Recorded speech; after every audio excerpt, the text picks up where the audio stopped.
I hear this thing. It was just sounded so fucking close, and it made a doo-la sound a second time, and that's when I got up on my on top of my truck, like on the very top of it, and I stood there for about 5 minutes. I was like, "What the fuck do I do? What do I do? What do I do?"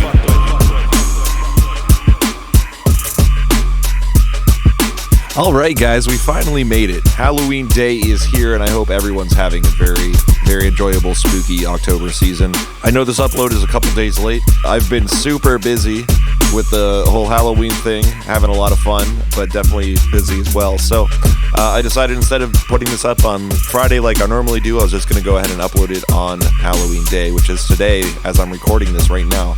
We've got a great episode lined up for you today. We got Joe in studio. And he has got a lot of stuff to share. Now, not all of it happens in Virginia. I just kind of gave the guy a beer and said, hey, tell me your stories. And he came through. He has a lot to share, and we're going to hear all about that here pretty soon. But we didn't even get to everything that Joe has to offer, so it sounds like we're going to have a round two sometime in the future, and I can't wait for that. And since this is such a long episode, I'm just going to try to keep this intro brief. But before we get over to Joe's interview, I want to say, if you have any stories you'd like to share on Odd Virginia, you can go ahead and shoot us an email at oddvirginia@protonmail.com. That is oddvirginia@protonmail.com. If you've ever seen any strange lights in the skies, if you've ever experienced wet ghost bump in the night, if you have ever heard howls coming from the untouched reaches of the forest, send us that email. Let us know your story. We'll be in contact. And don't be afraid. I'm not going to call you crazy. I'm sure if you ever tell these stories to anyone else, you probably get that enough already. So I'm not here to judge you. When you're open about these things, it is incredible the number of people who do not find it completely crazy, who do not want to dismiss it right off the bat. People are open to the possibilities of these very rare phenomena that seems to happen. And here at Odd Virginia, we're ready to believe you.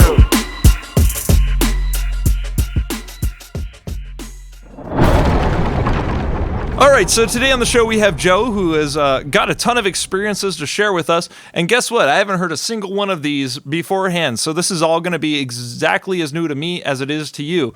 And Joe, I just want to say real quick, thank you for coming on the show. Absolutely, thank you for having me. Yeah, it's good to have you in the studio.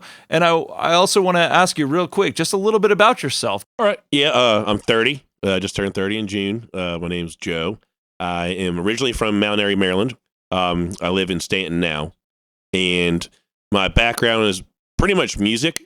I've done music since middle school and really my entire life, but I didn't start taking lessons until middle school, and then it kind of became a high school band, jazz band. Was on the Ravens marching band for 2 years, played snare drum and crash cymbals. Then it became college, and I got really into recording music my high school year, so I pursued recording music in college, which is in Winchester, Virginia, and that was in 2009. And after graduating there, I started working in a factory in Fishersville, and then the pandemic hit, and I stopped working for a year. And then when it was time to work again, I started working at Domino's, and yeah. Hey, I love it, man. I love it. I've also worked at Domino's and also worked in the studio. And as I say, two of a feather. Heck yeah. It only makes sense that we're here together right now. Absolutely. Oh, another thing, I am also, so I'm working at Domino's pretty much full time, but I'm using that as a way to fill in the wage gaps as I open up a recording studio downtown in Stanton. And do you have a name for that studio? Yes, it's Downstream Audio. Downstream Audio. Yeah, we do not have a website up yet. We just put up a Facebook, and we just don't have anything really substantial yet, so I wouldn't be like, oh, I mean, you can go give us a like, but you're not going to see anything other than a description of what we offer as services, and we'll be hopefully opened in a month or so. Well, that sounds great, man. If anybody needs any mix work or recording work, go ahead and check out Downstream Audio on Facebook. Now that that's out of the way, I just want to get into your stories, man. This is what we all came for. This is the Halloween Spooktacular. So you moved into the Virginia area at what time? So yeah, I moved into Virginia 2009, August 27th to be exact. That was my freshman year. I didn't have any experiences in Virginia yet until about 3 years later when I was moving into a house, and it was like our first like college house when I was a junior, and got it with a couple guys, and we're like just hoping to have a great time like any dude would with a bunch of dudes in college. So what happened was this is kind of a ghost story. So the first couple nights that we stayed there, I'm staying with my two friends, my friend Josh and my friend Khalid, and there was some weird knocking sounds around the house at nighttime, especially, and we would hear it sound like footsteps like in front of our doors. And I had multiple experiences. I remember this one time I was working on this microphone project where I had to find all these details on like about 100 different microphones. And as I was doing this project, nobody was home. I was all alone, and I was in the smallest room of the house, and it's all wood floors. And I hear this kind of shuffling, like a shh, shh, shh, down the hallway, but it also at the same time sounded like large boots, just like you can hear the heel and then the toe on this, just walking closer and closer to my door. And I never saw, I could see underneath the door and the floor. I didn't see any shadows or anything like that. There was no one there. There was nobody at this house. I knew that my friends were at class, and I was alone. Well, this thing stops. I stopped. I could hear it all the way out towards where the kitchen was. It walks down the hallway, stops right in front of my door. And then all of a sudden, my door just kind of pushes a little bit. Like the door didn't open, but it pushed as if it tried to push the door open. And it just kind of moved a little bit, and I just froze. I was completely frozen, and I did not know what to do. So I texted my now wife. She's my girlfriend at the time. I was like, "This house, I think's freaking haunted." And I was like, "Go figure," because almost every house I've lived in, except for the one I currently live in, has had an experience by me or by my brother or my mother. And go figure, this one happens to be also haunted. It seems like. Well, I didn't tell my friend Josh or Khaled about this at first. I told my wife, and she's like, "It's probably nothing, just wind gusts, whatever," and all this stuff. Try and calm me down because it was freaky. And so my friends start having the same experiences as me. Like we'd be chilling, drinking some beers and whatever college guys do, and then we hear footsteps in the hallway, same place where I'd heard them, and we're like, "Okay, what the hell was that?" We had done a bunch of different kind of like we were obsessed with watching. This is like when like you had streaming services really big popular, were just coming out at the time, like not Netflix, but like Hulu was being more popular and stuff like that. You have like Ghost Hunters on like every episode available. So we were just constantly binge watching like Ghost Hunters and all these different paranormal shows because we're really into that kind of stuff already. We're kind of weird. So we tried to do our own little session, and we set up a telephone, or not a telephone, I don't know what I call it, a telephone, an iPhone. Set up an iPhone on the table, turn off all the lights, and we just started asking questions. Is this using one of those kind of apps that has the No, I did word download generators? No, I did download one of those apps that it was supposed to be like a what are those meters called that come together or whatever. They basically detect EMF. EMF. It was basically one of those meters, and it would kind of like tell you spirits that are nearby, and we're like, okay, this thing's full of crap. But it would start like giving off certain names, and the first couple names that it gave were our names, which was kind of freaky. But it just kept generating random names it was saying. So like, okay, this thing's probably full of crap. That's just a little side story. Well, to be honest with you, Joe, I do think that those things are full of crap. Yeah. Any phone app that is some sort of ghost hunting tool, to me, I just don't think that a phone has the proper mechanisms to read like electromagnetic frequencies or to be able to pull words out of EVPs, out of white noise, basically is what an EVP is. Right.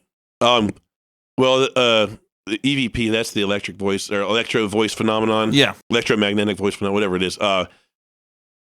So that's where this story is going. So we set up a phone and we just started talking to whoever's there, and it was me and my friend Josh. It was just us, and turn off the lights. I think we did it at about right around 2:00 in the morning, and we ask it, "Are you a friendly entity or a mean entity?" And all we heard was just out of nowhere 2 knocks on the ceiling. Like it sounded like literally just like on the wood, just like kind of like that. It was just like that. Wasn't too loud, but it was definite knocks, and like I've never heard these sounds in this house before. Like the house doesn't just make sounds like that. No, a house does not knock on itself. No. For sure. So this thing was knocking, and it did like 2 knocks, and we're like, okay, I started getting, I'm actually getting chills just thinking about it right now. Experience that we had. And then we just started asking it random things like, do you need help? Who are you? And all this stuff. And we weren't getting answers. We just got the 2 knocks, and then it happened again probably about 5 minutes later. And I would like to go, I might be able to send you the videos of this. I have them on a hard drive still. If you could, that'd be wonderful. Yeah. I've got them on a hard drive. I've got to access all of them. I have to go through a ton of videos. But anyways, yeah, so we got these 2 knocks, and then we, trying to think what we did. So the next thing is we turn on the lights after we heard the knocks. We're like, okay, that was kind of weird. Let's listen back, because we're like, what if we caught something on the audio that we couldn't hear with our own ears, but like maybe the phone captured it, trying to get some EVP or something. And we did. It didn't really say anything specifically, but the first time that we asked it a question, it didn't answer anything to us audibly, and it didn't make the knocks. It was this little sound. It was not anything that sounds normal from our house. I've never heard it before, but it just sounded like it said like it's like fut fut. Like it was just like a fut fut. So there was some sort of like vowel consonant. Yeah, it was definitely sounded spoken. It was just like a fut fut. And we asked it again, it asked it another question. That's when it did the knock. And then in between the knocks, it did another fut fut sound. The same one? Same exact one. It was just very weird. I don't know what that means. It sounded like something being spoken. And that was basically the experience that we had with that. After we had had that experience, so it was the next experience that we actually ended up calling some paranormal investigators. They own this place. I don't know if it's still there, but it's called Harvest Moon. It was a natural organics and gluten-free grocery store. These guys are also paranormal investigators. And what happened? They had like a gluten-free food? Yeah. And paranormal investigation. Yeah. And before we continue, Joe, I just want to like kind of know what your opinion at the time of paranormal investigation was, because I have my own feelings on the subject, and I know a lot of other people do, especially because it's become so mainstream televised. Right. I think the stuff you see on TV is 100% staged. I just think that it's mostly staged. I do watch some things on YouTube. Most of the stuff I think that's on YouTube that's good content is the people that weren't expecting things to happen. So they're not really paranormal investigators, especially a lot of UFO videos, which I'll get to later. But a lot of those things, like people just don't expect to see those things. And normally you can't just go out searching for it and find it. It's just got to happen. So I just think that a lot of these shows, like, what are the odds that this mass-produced show that's getting funded millions of dollars and being put on public television is showing some credible stuff? Like, it's always like, did you see that? Did you feel that? Did you hear that? And it's just a bunch of BS. I think you're completely right. Honestly, I believe that YouTube is kind of the voice of the people, despite the fact that there is some sort of censorship going on YouTube. However, I think it is the voice of the people. And what I'm mainly involved in is sort of the cryptozoology field. So I see a lot of that you wouldn't see on mainstream TV, like the Finding Bigfoot shows on whatever Travel Channel Network or whatever it is on. I don't know, to be honest with you. I don't watch it. But yeah, there is some hidden truths or perhaps pieces of the puzzles that are revealed on YouTube that you wouldn't see on mainstream television. Absolutely, because there's no production style necessarily. Like the person who's filming these encounters, a lot of them are like either they're incredibly well staged to make it look so real, or it's just real. So people out in like bumfuck Alaska or some shit don't just have like the money to just be creating this like fake monster and having a like well done setup thing. They don't have people who are good at acting. Like you get genuine reactions on there, you get genuine feelings and normally genuine stuff. There's people who like to do costumes and stuff like that, but normally it's pretty easy to spot like the things that are fake and how people act. Like people are really good at reading people, and when you see someone acting off, like, okay, that's fake. But YouTube does have a lot of good content where it's like, okay, what the hell was that? I don't know if you know the That Is Impossible channel. Have you ever seen that guy? I don't think I have. He gets a lot of cool nature phenomenons, cryptozoology stuff. Really just all sorts of just weird things that happen. And the footage he gets is incredible. Not all of it, I would say, is real, but a lot of it is real or very, very convincing. Well, I'd say that I have seen just about all that there is available as far as cryptozoological videos, and some of it could possibly be just a hoax. However, sometimes you're just like, why is there a guy in a gorilla suit 50 miles away from any sort of civilization in the midst of the snow on top of a mountain and during hunting season when he might be shot? Right. It's kind of like, I know it was out west, like those drones that kept appearing in the sky. Like there was like over 100 drones. They would come up every single night, and they're talking about, like, they were on the news, like, these people are flying drones and we don't know what they are. And they are estimated to at least be 6 feet wide, each of them. And they keep going across these towns and no one knows who's controlling them. And it's flying over, like, all over the place. But it's happening consistently every single night and no one knows who's doing it. But they keep calling them drones. Like, I don't think those are drones. Drones. You can't rule out drones, but you might be able to rule out drones controlled from Normal the Earth's people. surface, right? Yeah.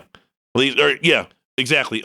I mean drones is like, I mean like the little Quadcopters or something like that. Yeah, like the DJI Mavic Pros and stuff like that. Like, you're not having little quadcopters being controlled by little Joe Schmo kids and stuff like that at nighttime, all choreographed and together at the same exact time to fly over 100 miles. There's just no way that that's just a standard production drone that someone's buying, and they're just, all these people just happen to be in on it. I find that very unlikely. Probably drones from somewhere else. Definitely not human or that we know about necessarily. Because, I mean, 6 feet wide. What drones do we have that are 6 feet wide? Like, people aren't buying those. I mean, we have military stuff, but military. What was the purpose? What was their end goal with that? Why are they putting on a light show for this one town only and just like flying over this like desert area? Like, what are they doing? Well, one would surmise there wasn't one, an end goal there, but it's up to speculation, and there are infinite possibilities. But you go back to things like Bob Lazar, where he back in the 80s said, hey, they're going to be test flying things over the desert at this time of night, and he went out there and he filmed them. Mm-hmm. And it happened. Yep. He's crazy with his prediction, not really predictions, but said stuff that happened when he worked at S4. Right. Those weren't really predictions. Yeah. I mean, they were predictions, but he already knew the scheduling. And he talked about things that, like, the reason we know about what Area 51 is because of him. It is. And what, 4 or 5 years later, there were video games made about Area 51. Yeah. Yep. And it wasn't until he brought it out to the public, they're like, okay, well, now he's saying this stuff, we're just going to have to admit it's real. But they denied it for the longest time. I think just a couple of years ago, they officially said that Area 51 exists. But it's just pretty crazy. Like the hand scanner that he talked about and described in great detail. And then some of these declassified pictures are coming out years and years later after interviews of him talking about these things. And these pictures come out, and they're exactly to a T what he described. Yeah, it's silly that it's 30 or 40 years later that he had to be reconciled. Yeah. Yeah, well, I kind of want to get into, you said you've seen a lot of UFO activity, that, unidentified aerial phenomenon that you have seen. I kind of want to know a bit about that. Okay. Do you mind if I finish my story? That was right when I was getting about to having the paranormal investigators come to my house. Yeah, you may finish this story. And actually, I did have a question about that. Yeah, go ahead. Because initially you said that you heard knocking Yeah. In the house, and I just kind of wanted to know what that was. But did it sound like a door knock? Did it sound like knocking on the outside walls? Did it sound like knocking on the roof? What was that knocking? So the knocking sounded like so the ceiling material was like that kind of crappy, like almost like styrofoam, but like hard styrofoam. Do you know what I'm talking about? You see it in a lot ceiling of apartments. Tiles. Yeah, I guess yes, like ceiling tiles. It was like that, but it's hard. And it just, I don't know, like it sounded, it was like hitting plaster basically. So it was like a hard styrofoam, kind of like plastery But the material. knocking was coming from like above.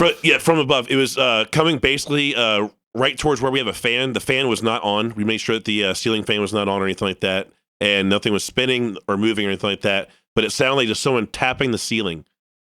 The house is a one-level house. The roof was, I mean, it could have not been a person just standing on top of the roof. That's not what it would sound like. I remember what the roof sounds like when people are on top, too, because we used to go up there all the time and drink beers and stuff. And also, when I was inside, we would have we had the roof replaced, or the owners had the roof replaced when we were living there, and it was very loud. And I know it sounds like when people are walking above me on there, and it was not anything like that. It was a physical just knock. Like imagine the back of your knuckle and your pointer finger just tapping just something semi-hard, like kind of like wood or something. And I'm also curious, living in that house for that whole time, did you have any sort of like extrasensory sensations that you were feeling while you were there? Any sort of like hair-raising sensations? Definitely hair-raising. So definitely it mostly happened when I got this weird feeling about the largest bedroom there. My friend Khaled lived in there, and we would sometimes pass like from because there's a bathroom in the hallway. There's also a bathroom right next to his bedroom. And every time I would go to the bathroom, because we would normally hang out in this large area, which is like the family room. And that's where we played our games. That's where the patio was out. The door was right there. And right next to the door where we'd go out, we would normally go outside, smoke, have beers and stuff like that. Then we'd walk right into the door right there. And that door shared basically like a closet sliding door. And on the other side of that door was the bedroom, the largest bedroom in the room. I always got this creepy feeling about that bedroom, especially like when I go into the bathroom. I just had a weird feeling about that room. It was just something felt off about it. And so when we moved into the place, the original people who lived there left a bunch of stuff. They just left a bunch of crap. And these guys came out of nowhere. We had no idea. It was unexpected. These two guys came up out of nowhere, and they went in.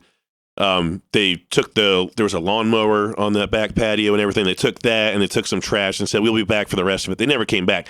But we asked them after we'd had these experiences, hey, did anyone ever like die in this house or anything weird happen?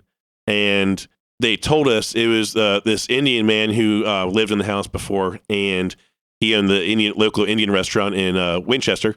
And he used to live there, and he let this woman, this old lady, I don't know anything really much about her, but they just said that he let this old woman stay in the house because it was just him, this old woman, and his two sons that were older, I guess.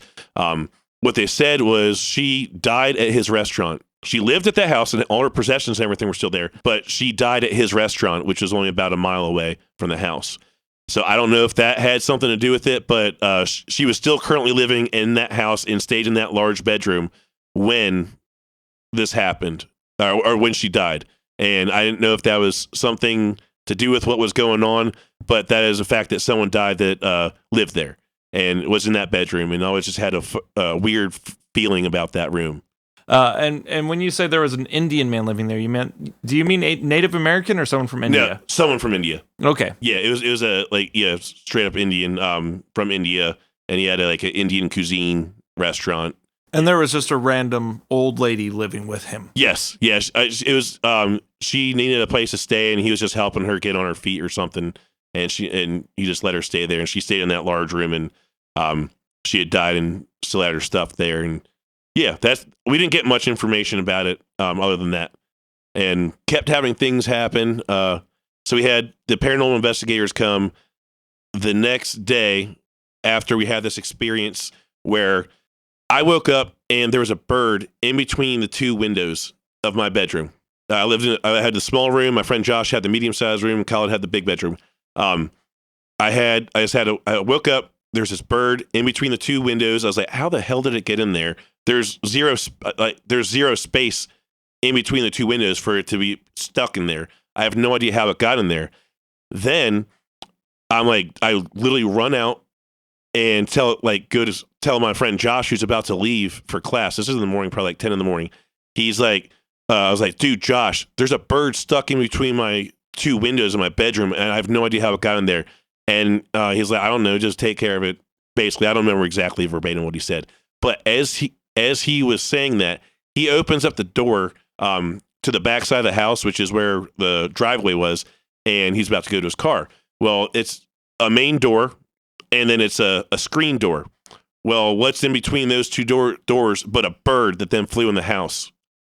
Right as we were talking about this bird that was stuck in between my windows, this bird was stuck in between the door and that door and had been there for who knows how long, and it flew into the house right after I just came out to tell him about that. And we're like, okay, what the hell? And after that, that's when we decided to call these paranormal people. Yeah, that's what they would classically call an omen. So that's what an omen is? I mean, some would say. Mm-hmm. Personally, I wouldn't. I don't necessarily believe in omens, but Right. that sounds like an omen. Yeah. Okay. No, I guess. Yeah. I mean, birds can be signs of stuff. Like I think it's turkey vultures or something like that can be signs of death. One of my friends, you can actually read about it in the paper. This person died getting hit by a train in Stanton. This was probably 4 years ago, I think. Maybe my friend Sunday. He woke up one day, was about to go to work, and his daughter told him they saw this turkey vulture on top of a car in their driveway, and his daughter said that's the sign of death. And he was like, okay, that's weird. But his daughter said that's a sign of death. His daughter was like 20 when she said this. She's not like a little kid that just came up with this. But yeah, she said that's a sign of death. That day, his friend got hit and killed by a train crossing the train tracks in Stanton. Oh, my. Yeah. It's a little tangent because you talked about omens and stuff. Yeah, no, that's incredibly appropriate. Birds, yeah. Also extremely weird. Yeah, very weird. So anyway, so we got these paranormal investigators to come to our house. My friend was so pissed off because he wasn't really pissed off. He was laughing because we're like, oh my God, we're actually getting paranormal investigators. These guys are losers probably. Like, this is going to be funny. I was like, no, dude, I just want to see, like, maybe this stuff's legit. I don't know. I did admit, like, yeah, this is crazy. Like, I called these paranormal investigators to come to my house, and we're like laughing about it because like this is just funny and ridiculous. Well, they came to our house and they asked about the experiences we had and told them everything that I've said thus far on here. And they're like, yeah, I definitely do feel a presence of something. His wife apparently was a medium and could feel spirits and could definitely feel that there was an entity in the house. She said it doesn't feel bad, doesn't feel like unwelcoming or anything like that, but definitely felt a presence. And that's all they could give us. And they had a little tape recorder or a little audio recorder with them that when they talked to us and interviewed, like, and asked us the questions, what would happen. And they said they would review it and get back with us. They never got back with us. So I guess they didn't find anything on there, but well, they don't sound very good, do they? No. They also, they like this couple was pretty out there. I mean, I guess you would have to be. Yeah, I mean, generally the people in that field are kind of out there. However, there are some who are definitely possibly legitimate. I wouldn't say that there are no legitimate psychic investigators per se. But I mean, these people did seem legitimate in the sense that just putting logic into thought, they did it for free.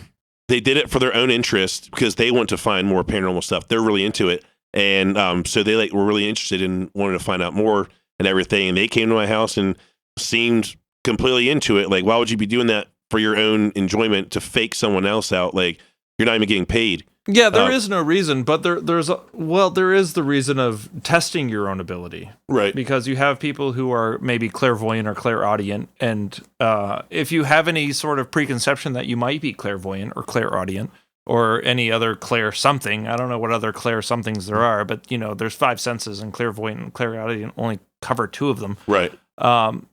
Perhaps you just want to test your capability, and doing that for free is one way of getting into the field. That's an interesting thought. Yeah. Yeah, if there is the possibility that you might have something to offer in the field. Okay, yeah, that's an interesting thought. I never thought of it in that perspective. Do you know of their background in the field? No. Other than they just said they've been doing it for a while.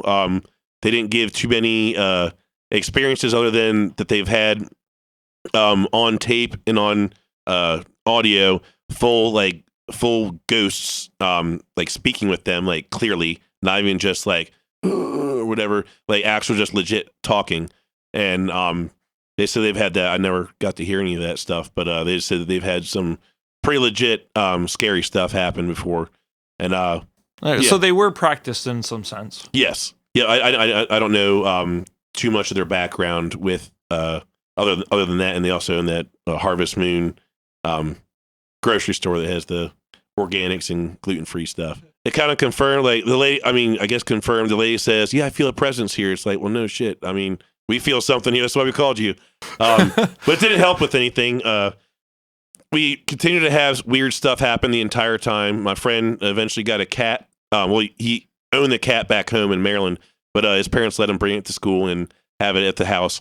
And at 11:30 every damn night, I don't know why, but something about 11:30, that cat would go crazy. It would run all over the place, just like make crazy sounds. It would just run back and forth at 11:30 every single night. And that was kind of weird because it was literally every single night it would do it at the same exact time. We never knew if that was paranormal or was just a weird cat. Yeah, it was pretty funny. His name was Wilfred Brimley, after the diabetes dude. He was the fattest cat I've ever seen in my life. The cat probably weighed about 20 pounds. He ate chips and stuff, and really fat cat, but he was awesome. That was weird. Basically, I've told you all the stories of like ghostly, I guess, things that have happened in that house. The next thing was UFO things. It was October 5th or October 8th. I can't remember which one. I reported on to MUFON, or MUFON, however you say it. MUFON, I think, is how people say it. Okay. Yeah. And for those listening, that's the Mutual UFO Network. Yeah. So it was 2012. So the reason I'm really into UFOs before it ever happened was my father saw one when he was a kid. He was 13, and it was 1972. And it was in Rehoboth Beach, Delaware. We got a beach house there, and I've been going there my entire life. There's a lot of stuff that happens on that coast.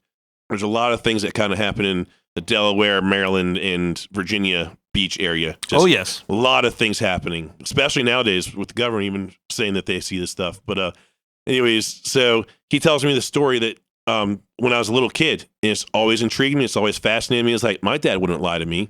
Why would he just come up with this? He said when he was 13 years old, he was 72, and it was the sun was setting, and he was on the boardwalk, and he said about half a mile out over the water, there was this hexagonal shaped craft that was just floating above the water, but it wasn't doing anything. It was literally just hovering. It wasn't flying. It was hovering. And he noticed a couple other people were looking at this thing too, just like, do you see that? What is that? And then it started moving. He said it started doing these loops in the air, but they weren't perfectly solid circles. They were jagged edge circles that it was making. It was basically making, so the thing was hexagonal shaped. This thing was also, or it's octagon. It was like a stop. It was a stop. He described it as looking like a stop sign. This thing was making that shape in the air as well. It started it would go up and then make the exact turns. Like, there's no craft that just does that, where it like kind of stops and makes like these jagged turns. And then, but while just staying in the air like that, that's not how airplanes move. They have to be fluid. They got to have the thrust. They've got to have all the momentum and inertia, or whatever. Right, in the lift. It didn't feel like it had inertia. It had kind of an angled turn. Yeah, so it was making these exact angled turns, and then it stopped again. He said it made 2 or 3 loops, and then it stopped again, and then made a zigzag and shot off in the blink of an eye. He said it was literally like that. This thing went from above the water, he said maybe about 50 feet up in the air, to out of the sky, just completely gone. It's zigzag and gone. So you do hear about these sorts of things off the coast a lot. I don't know if you've ever listened to Dr. Stephen Greer, who does a lot of his sightings off the coast of Nag's Head and Kerala Beach. Okay, I know the name Stephen Greer. I've definitely heard that. I don't necessarily know too much about him. Yeah, he's a guy from Alexandria or DC, somewhere around there.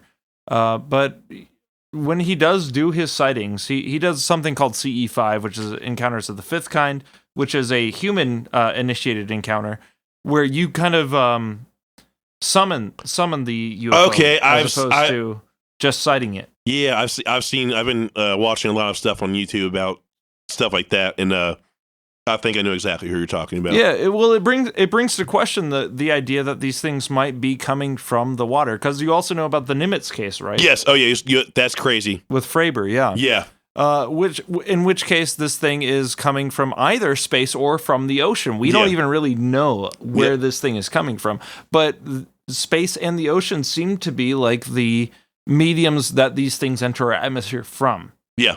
And what's really cool is I don't know his name. He was in charge of that UFO research program that got canceled or whatever, and then is reinstated. The guy who's talking all over the news right now. Do you know what I'm talking about? I don't. He was the guy who was in charge of that program. He's not anymore, but he's talking about it now and talking about like the information that was released this past June about the U.S. having unidentified aerial phenomenon. They're acknowledging that, yeah, this is real. We don't know what it is. I just know he worked for the Pentagon. He was in charge of this thing for like 10 or 15 years. And within the most recently, I guess, like couple years, he was not in charge of it because I think they scrapped the project or something. But he had come out, and there's some leaked stuff like the Nimitz stuff, the naval pilots back in 2014 or whatever. They're like, look at this thing. It's playing with us, and it's doing some crazy stuff. Like, we've all seen those black and white videos and stuff from the jets. Oh, yeah. Those are infrared videos. Yeah.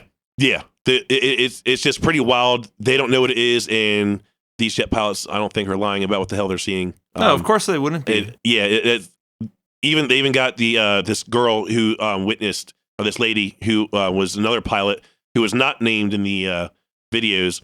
She even came out. She's like, I was on the clock. He's like, I would never just come out and just say this. I was hesitant to even do it because I don't want to be seen as crazy, but I was on the clock and on the job when these videos happened, and I was one of the people there.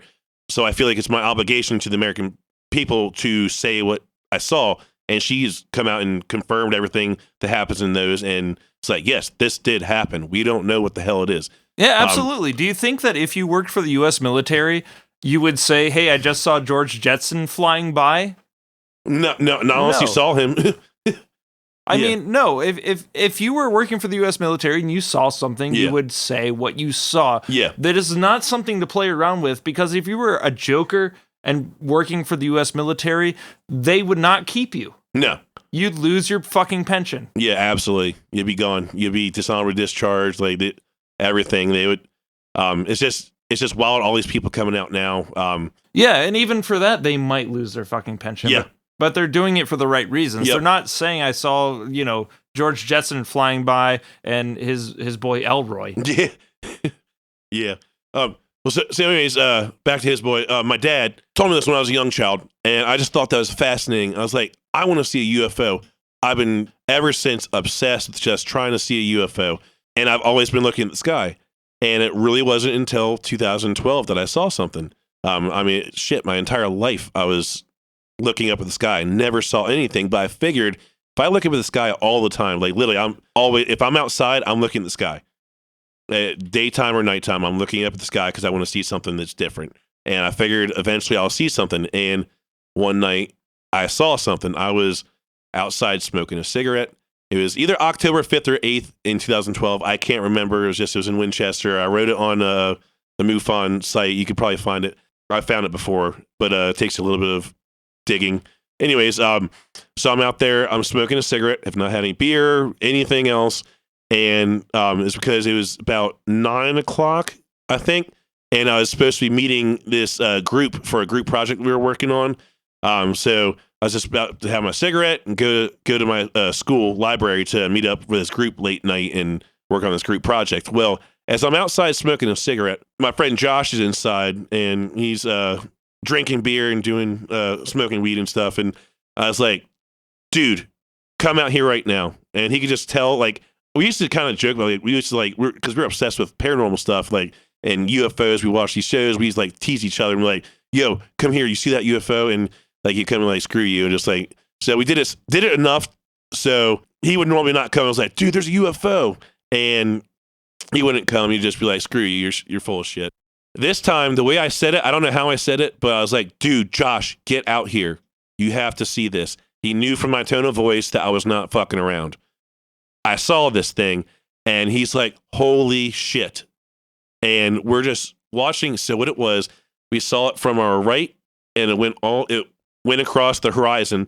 So it didn't go across the horizon. It went from the right, went over us and then disappeared in the horizon to our left. We saw it for about 45, 50 seconds.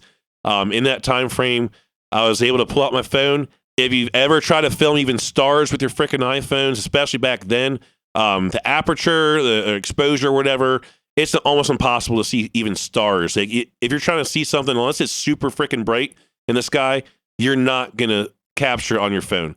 It's really hard to do it. So you basically just have a video of audio of us reacting to this thing. But what happened was, so there was 3 balls of light. They weren't very bright, but they were white colored and they were translucent. And there's a center one that stayed stationary. I mean stationary. I mean, it stayed on its main course. It just moved from right to left across our field of vision. And it had these 2 white balls around it that danced around it. Like, literally, like, it defied logic of, like, if that's a vehicle, what the hell is that? How is that a conventional way to move? This thing, these balls, or the 2 outer balls were moving around this center one. Just, they would spin around it and stop, spin around it and stop in these different triangular patterns, all while the shape was moving across the sky. Like, the shape itself never stopped, but the 2 outer balls would, like, stop and lock into position, and then move again. That is wild. It was the weirdest thing. These things that they look like 3 little balls just dancing in the sky. And I would say, like, we also have, like, there's a small airport in Winchester. You have, like, small, like, Cessnas and stuff like that, and private planes. I know how low these airplanes are, stuff like that, and normally, like, below 700 feet. And these things were, like, just below cloud level, like low clouds. And it was wild. And, like, it was just the feeling of seeing these things. It was the coolest thing. There was no fear or anything like that. It was surreal. It was wild. Just seeing, just out of nowhere, I'm finally seeing something for my first time in my life. I am seeing these 3 balls just dance in the sky in the weirdest pattern. And I had my friend Josh confirm what I was seeing to make sure I'm not crazy. And he's like, just, what the fuck, dude? And it was a very strange thing. I immediately, after that happened, I called my dad, like, hey, I finally saw a UFO. And he was like, yeah, it's pretty wild. And he was like, most people probably will never believe you, but you'll know forever that you saw what you saw. And I mean, to this day, I know what I saw. I saw 3, I don't know, they're objects or orbs of light, whatever they are. There was no beams. Like, it's not like your searchlights or something. You can see beams coming from the ground, and it wasn't being portrayed or from above. It was literally just these orbs of light existed, and they moved. And it was very irregular, irrational ways that it moved. It didn't seem to have any, trying to think of the word. It didn't seem to have any like practical way that it moved. It was just very random and erratic. So my question about that story is, what was the proximity to you roughly, if you could estimate that? Maybe just a couple 100 feet above us. And in that, was there any sort of auditory dampening or any sort of auditory interference? Because normally when people get really close to something like that, there tends to be some sort of like quietness or like, some sort of dampening of sound or something like that. I didn't notice anything. I mean, maybe because you're so focused on it, you're not paying attention to those things. I mean, maybe that's true, but for this experience, I didn't notice any auditory deprivation or anything like that. I didn't notice anything going silent. This thing didn't make sound. That's for sure. You can always hear the planes flying over, but this thing made 0 sound. At least as far as you could perceive. Yeah. Yes. And I mean, I don't remember not hearing. I mean, I could hear my friend talking. I don't remember like if like we were kind of off the road in this quiet neighborhood. So I mean, it was pretty quiet already, but I don't remember any kind of like any sound happening or not happening. Well, you definitely were close. In cases where people are like maybe perhaps 20 yards away, there might be some slight hum and some audio dampening. In this case, that's just not what happened. Right. Yeah. No. This is it was something. It was pretty wild, but I was really excited because like finally saw my first UFO, and my friend finally saw his first UFO, and we got to see it together because we're obsessed with these things. Like, holy shit, it happened! Like that was so cool. I want to see another one. Basically, after that experience, for a while, it seemed like there was a hot spot in our life of UFO experiences that kind of happened pretty soon after that. And for a decent while, maybe about a month span. So that was early October. We saw the first one. I think it was, for some reason, I want to say 3 days later, me and my friend Josh were outside smoking cigarettes again, looking up at the sky. And what we saw this time was not like three balls of light like the first time. This was a little bit higher up in the sky. And I was like, he wasn't looking at the sky, though. I was looking up there because I'm always looking up. And I see this. Like, I thought the stars were falling. I was like, legit, these stars are falling. But it was this, there had to have been 30, 40 of these tiny little balls way up there in the sky. And they're moving down like you know how like big bug swarms or bird swarms or whatever, they move kind of like this in a swarm together. And these things were falling. And they're all white colored, but not very bright. They're just light. They were light white colored, and kind of like the ones we had seen the first time. But there's like 30 or 40 of these things, and they're just falling. And then all of a sudden, they make like a right turn and a left turn, and then they just kind of just disappear. And we saw these things for probably about 20 seconds, and we're like, "What the hell was that?" So we like instantly go back in the house, like get a pen and paper, and just draw down what you saw. And we compared, and we saw the exact same thing. It was just a bunch of these white dots, and they moved like this swarm. I was thinking maybe these were birds or something like that. Maybe you could see birds at night. You can't see birds at night like that. And these things... No, not at all. No, you can't see birds at night at all, pretty much. And these things were like... Also, I don't think there's like 30 or 40 birds just together, like falling and then turning right and left, like at nighttime, like for us to be completely in unison. Yeah, in unison with each other. It was really wild, and all of a sudden, just gone, just bloop, gone.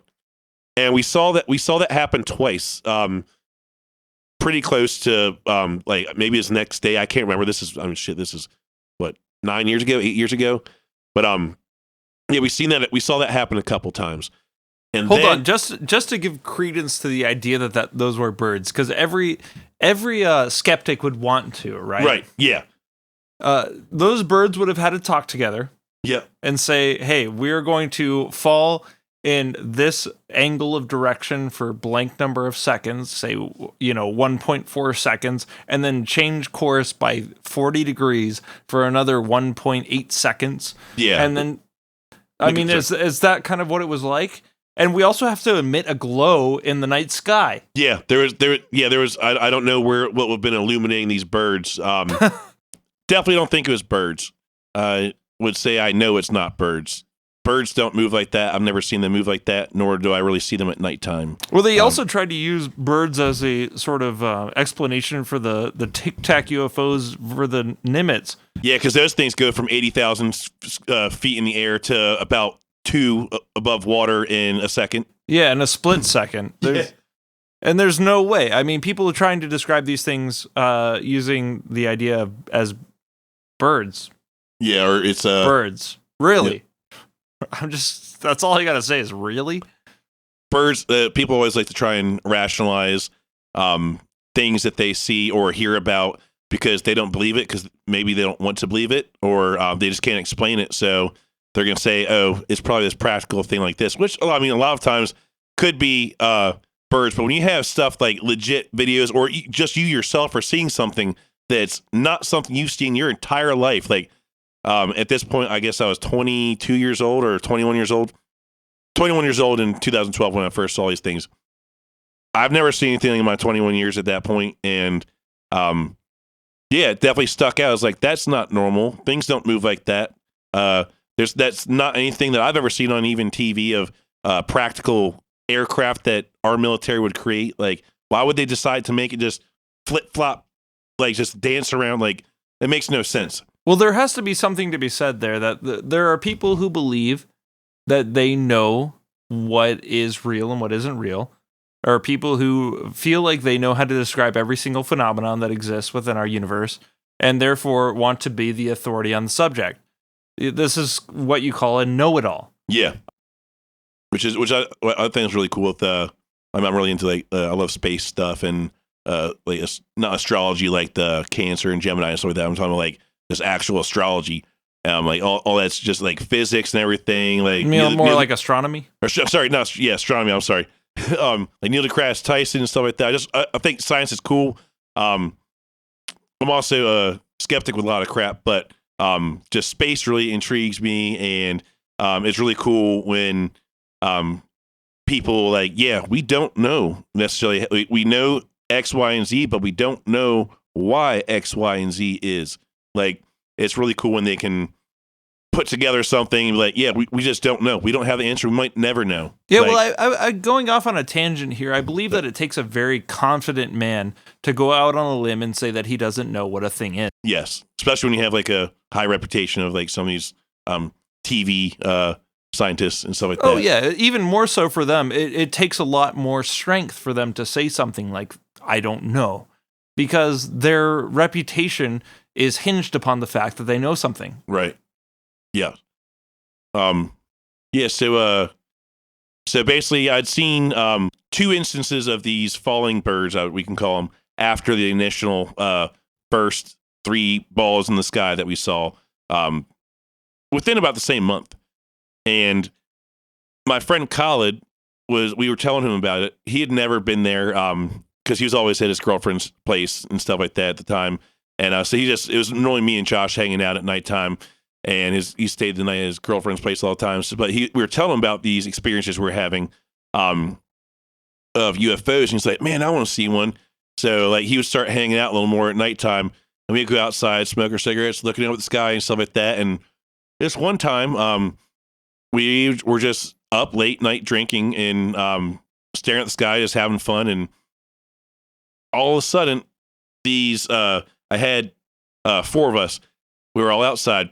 And my friend Khalid is like, what is that? And he points up to the left, and there's this weird, like, there's this weird little, like, red light. And it kind of made this circular motion, and then it was just disappeared. And I was like, that was kind of weird, but I saw it for, like, such a split second.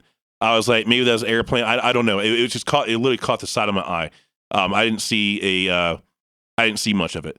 But he's like, no, this thing was freaking weird. It's like, yeah, you probably just want to see something. Like, I know you're jealous that me and Josh saw UFOs and you didn't or whatever. But so he started just kind of pointing out things like he would point out satellites. Like, look, there's a UFO. I'm like, no, that's a satellite. Like, I know what satellites look like when they're flying across the sky. You can almost guaranteed see one if you stare at the sky for about 5 minutes. You'll see a satellite move across the sky at nighttime if it's clear enough. Well, that night though, we're still looking up. I think at this point we're on the roof, and yeah, we were on the roof. And these V's, and I'm not joking. Like these things were pretty big. And there was like I would guess 7 of them. It basically looks exactly like the Phoenix Lights from was it 1997 in Phoenix, Arizona. Are you familiar with that V shape that they saw in the sky? Well, I know about the Phoenix Lights. I can't say I've seen a visual representation of them. Yeah, so it's basically just imagine like a V-shaped boomerang where instead of being curved, it's just literally just it's a wide V. It's like an obtuse angled V shape, and there were 7 lights that comprised it. That's basically what we were seeing, but it didn't seem like it was that large because that thing looked like it was miles and miles wide. But what we were seeing was these V-shaped things flying over our house and directly overhead, and they were flying over the house. I have no idea. Like I couldn't really put into perspective because there weren't like trees like right above the house. They were to the sides or whatever. I couldn't really put into perspective how far these things were, but there was these things and they were flying over the house. It happened once, and then it happened again about 5 minutes later. And then it happened again a couple minutes later. Then there'd be like multiple, like it had to have happened like 20 times in just one night. And then it happened the next night. And I have no idea what the hell it was. It was again, these light colored white balls.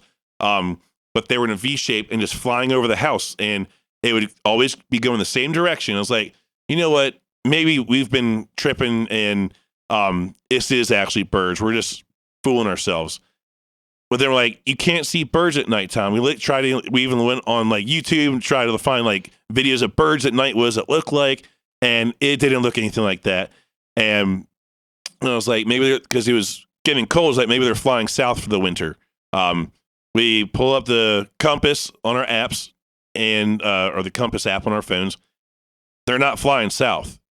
I don't remember which direction they were going. It was not north or south. It was somewhere kind of east or west. Well, I think we've already ruled out the prospect of birds. Yeah, but we were like second guessing ourselves at this point.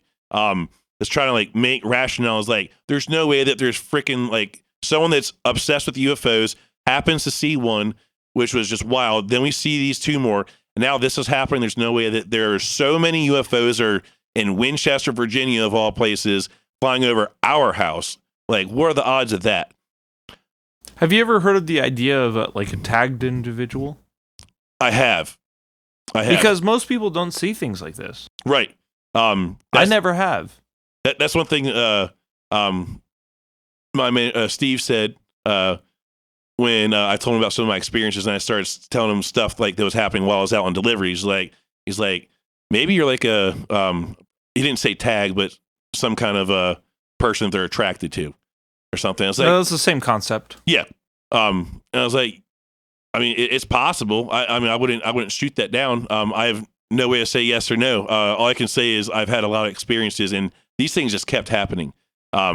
It was literally like multiple days in a row with these V-shaped things flying over a house at nighttime. Like, we would purposely like, all right, we're going to go on the roof and we're going to get a bunch of beer and we're just going to sit up there and wait until we see these things. And it just kept happening. I don't know if they're angels, demons, UFOs, aliens. I have no idea. When they're that far away, there's no way to tell. It's hard to tell. It's just there's just white balls of light. I don't know if it's energy. I really have no idea. It was just very strange, and it was happening frequently, and never could figure out what it was. So this day, don't know what it was, but it definitely happened. And I had minimum 4 people with me at all times when we were seeing these things, because like, we'd tell our friends about it, like, hey, you gotta see these things, and people would come over and we'd go up on the roof and watch these things fly over us.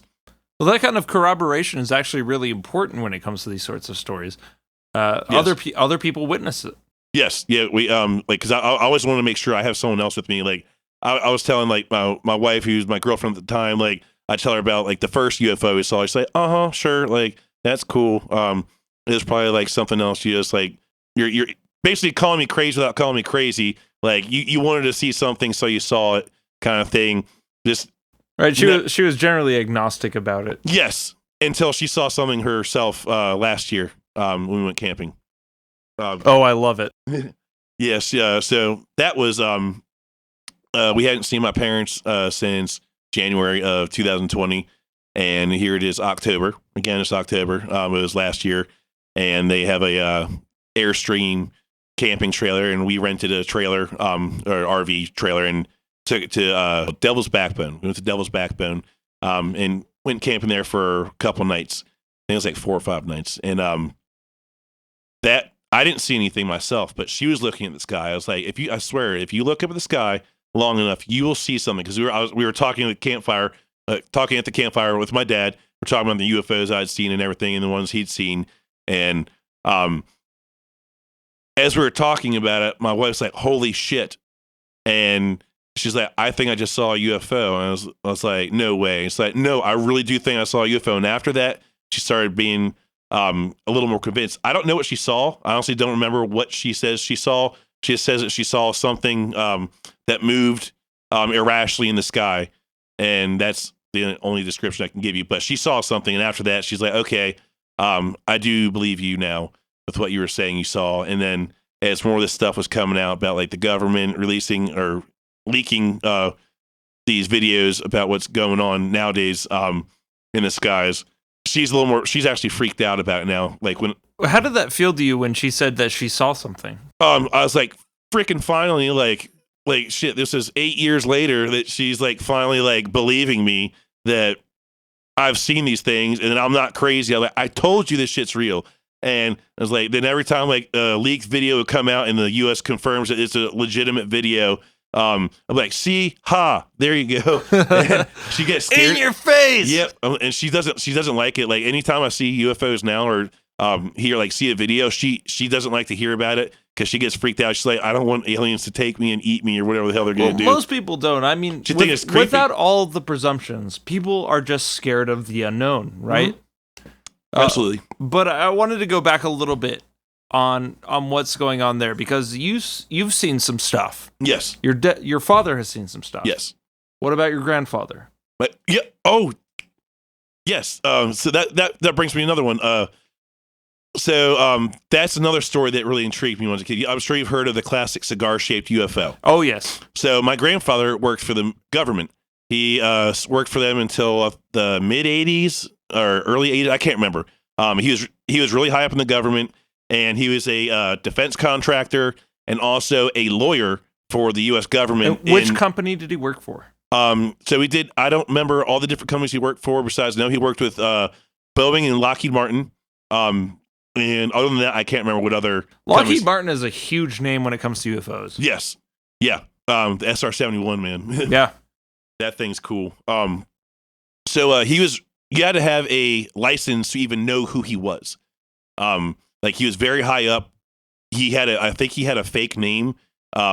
To certain people that didn't like. I don't know the whole secrecy of it. So we're talking deep black. Yes, very deep stuff. My dad remembers when he was a kid, people tapping in, listening onto their phone conversations, people in black cars pulling up and going through the mail, and like it'd be taped back up and stuff like that when they would open it and stuff. Wow. Like, yeah, it's just all it was wild stuff. It was very top secret. He witnessed a. Before I get to the UFO part, like he saw this thing. This is back in the 70s. Like we see stuff like normally it's released like 30, 40 years years later. The technology that we see on TV and stuff like that we have now, like that's old technology normally. Like by the time we get to see it, they say the government is about 50 years ahead of the whatever has been disseminated to the population. Yeah, I believe it because my grandfather he told my dad about this story that he saw this demonstration of this laser. They flew like a full-sized airliner across this airfield, and they took a laser and just split it in half with this laser beam thing. And that's one thing. He worked. He was a defense contractor, and he also was the lawyer, like one of the main top lawyers for the U.S. government in contracts with other companies for top secret technology that went on. I don't know if he knew anything about aliens in like Area 51. I have no idea. But I also never really got to ask him that. I think I asked him if he knew about aliens, and I don't remember what his answer was. I was pretty young when I asked him about this. He died back in 2017 or 2018. Sorry. But I never really got to talk to him too much about what his job was. I normally talk to my grandmother most of the time. My grandfather's pretty reserved about everything. But the UFO, classic cigar-shaped UFO. I don't know if this was the 50s or the 60s or the 70s. I just know that he was on a flight. It was during work. And what happens is my grandfather looks out the left side. I believe I don't know why I always envisioned it being the left side. My grandfather looks out the window of this airplane he's on. I don't know where he's going to. I just know it's for work. And he sees this long cylindrical cigar-shaped, like the typical cigar-shaped UFO. He sees this long cylindrical thing flying next to the airplane with no wings. It's just hovering there right next to, like, keeping same speed and altitude as the plane that he's in. He goes to the stewardess that's right next to him, and he's like, hey, look out the window. Look what's next to the airplane. And she's just like, oh, my God, basically. And they both go and talk to the pilots that are flying, and they say, hey, look out the window. Do you see that? And they're like, holy crap. And then they look at the radar, and there's nothing on the radar. Like, I don't see anything on the radar, but they're like, it's right there. And then this long cylindrical craft just shoots off. It takes off. And that was that. I don't know too much else about the story or what happened other than my grandfather saw it, brought the attention to the stewardess, brought the attention to the pilots. They all saw it. It was not on radar, but they were physically seeing this thing. And what the hell was that? It was pretty odd story. That's another thing that because my dad used to tell me that story a lot when I was a kid, and I thought it was just very cool that my grandfather seen a UFO, my dad seen one. I want to see UFOs, and eventually it started happening. Well, they say these sorts of things, not necessarily UFOs, but any sort of paranormal activity tends to follow the generations down the line. And it seems like you might be inheriting this sort of, I wouldn't say I might say gift to perceive these things in the night sky, as another person might receive the gift from their mother or father to see the shadow man as he walks in the forest. Okay. Yeah. To kind of go along with that, my friend, College, who's one of my friends who's there in Winchester, who's like, man, I never get to see UFOs. Only you and Josh ever do.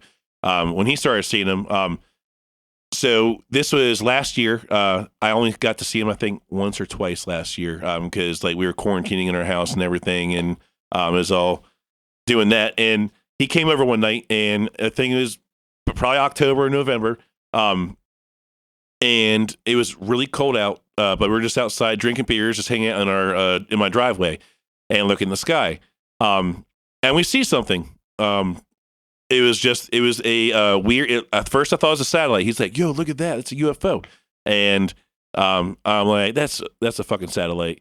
And then it kind of changed directions a little bit. I'm like, "That's not a satellite." I changed my mind, and we just kind of followed it, and it looked just like a satellite. It moved like a satellite. It looked like, it looked like it was way up there. It's just a small glowing, like basically looks like a star, but it changed direction. I was like, "Okay, that's weird."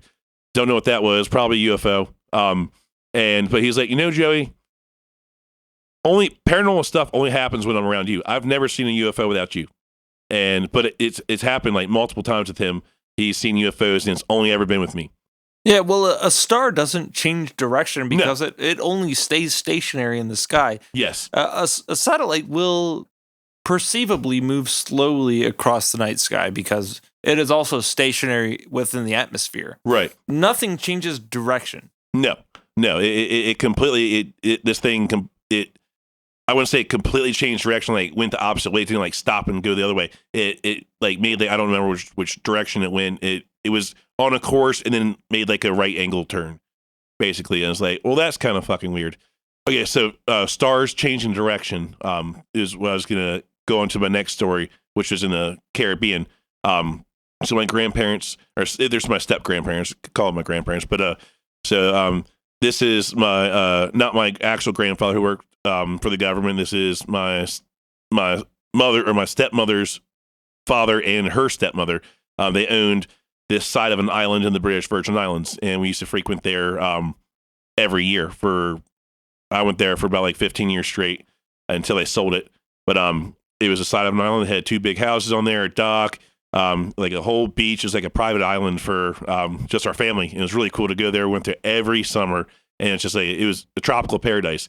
Well, this one year, I was actually at band camp, I believe. I think that's what I was doing. Well, my brother, one time at band camp, my brother and my friend Chris got to go to the Caribbean without me, and I was really bummed about it because I was at band camp. Had just fun there out too, of curiosity, what did you play in band?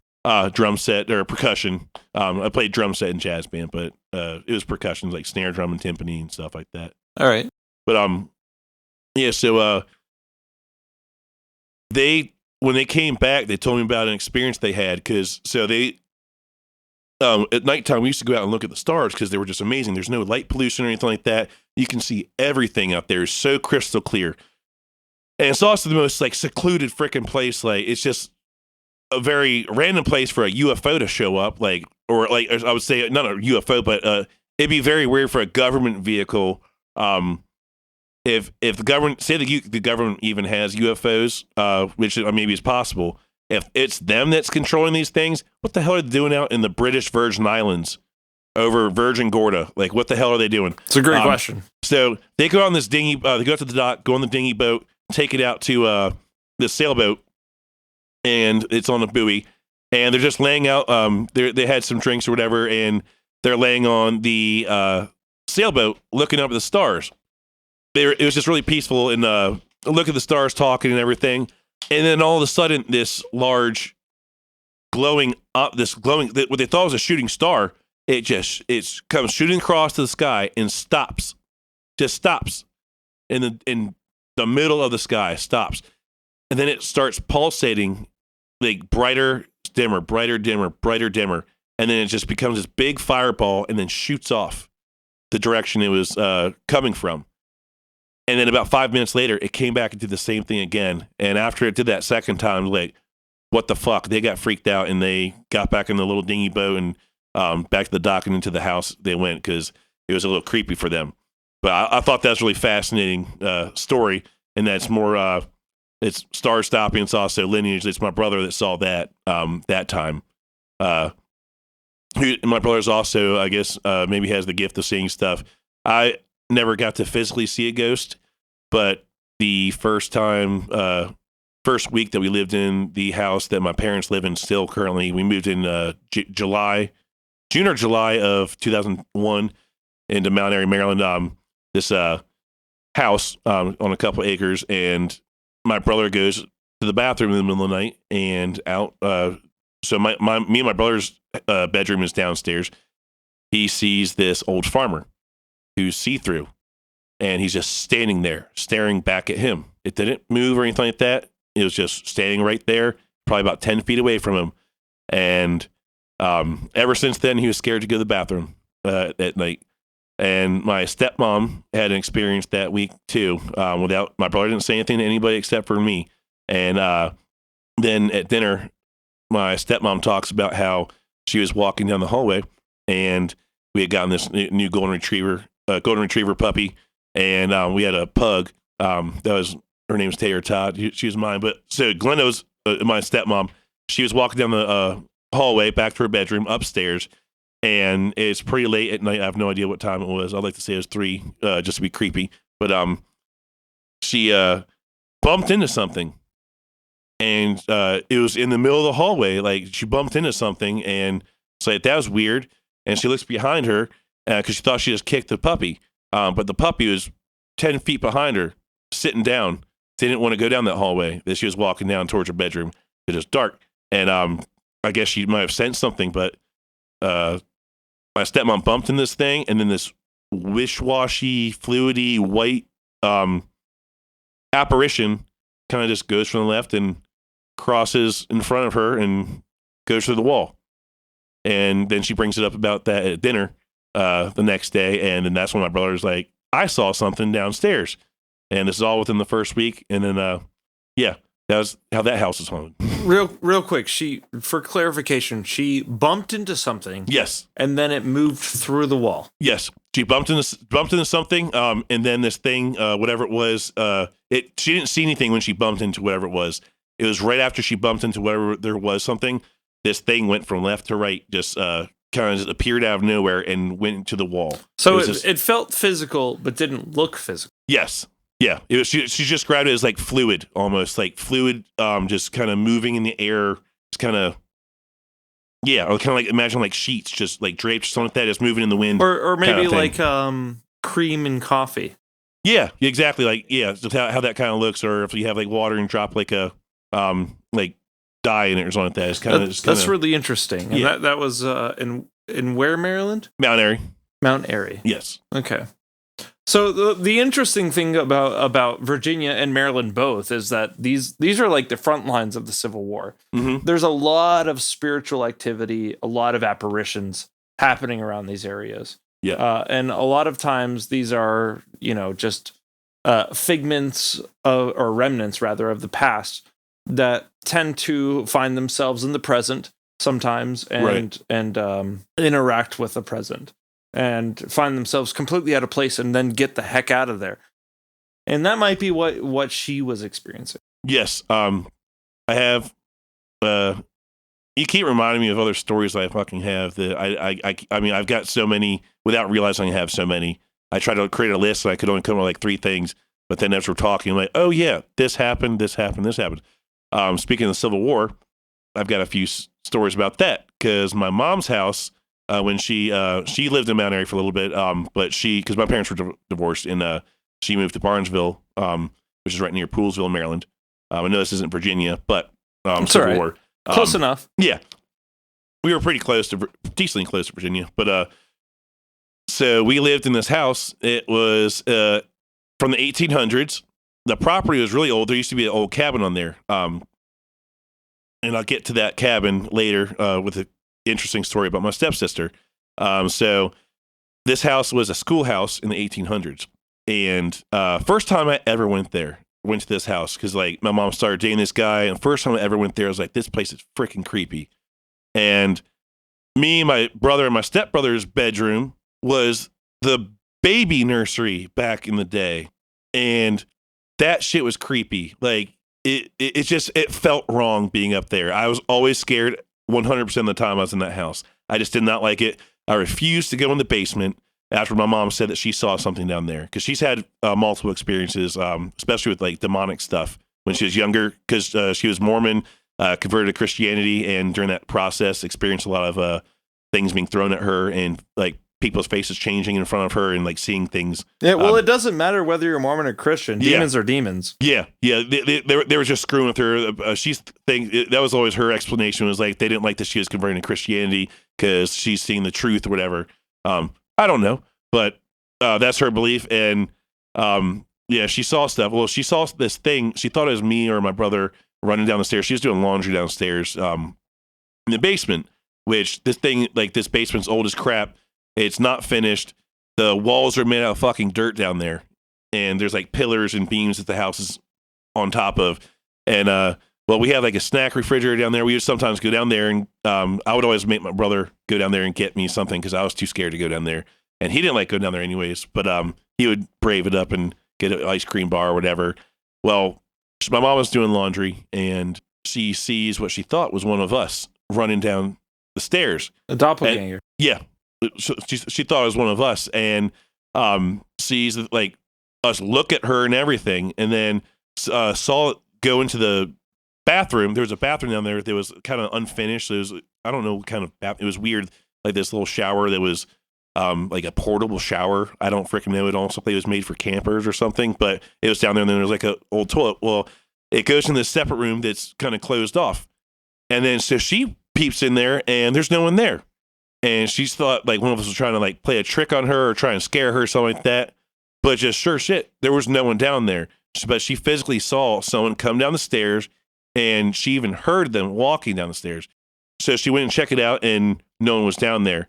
Well, she told us about that, and I don't know why the hell she would tell me about that when I'm like 12 years old or 13 years old. I'm like, my mind's not ready for this kind of crap. I'm already scared of this place. Now you're going to tell me that? Screw that shit. I'm never going down there ever again. Anyways, she has a couple experiences there.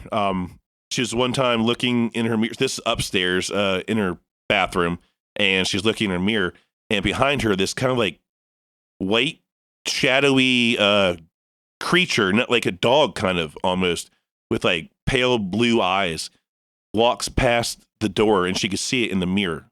It was behind her. She sees this thing. She turns around, and it's not there. But she sees this thing. She told me about that, and I don't know why the hell she knew not to tell me this stuff, but she told me about that. I was like, screw this place. We'd hear all sorts of stuff, like lights would turn off and on by themselves sometimes. My personal experience that scared the piss out of me was me and my stepbrother were upstairs playing Donkey Kong on Super Nintendo on this little TV.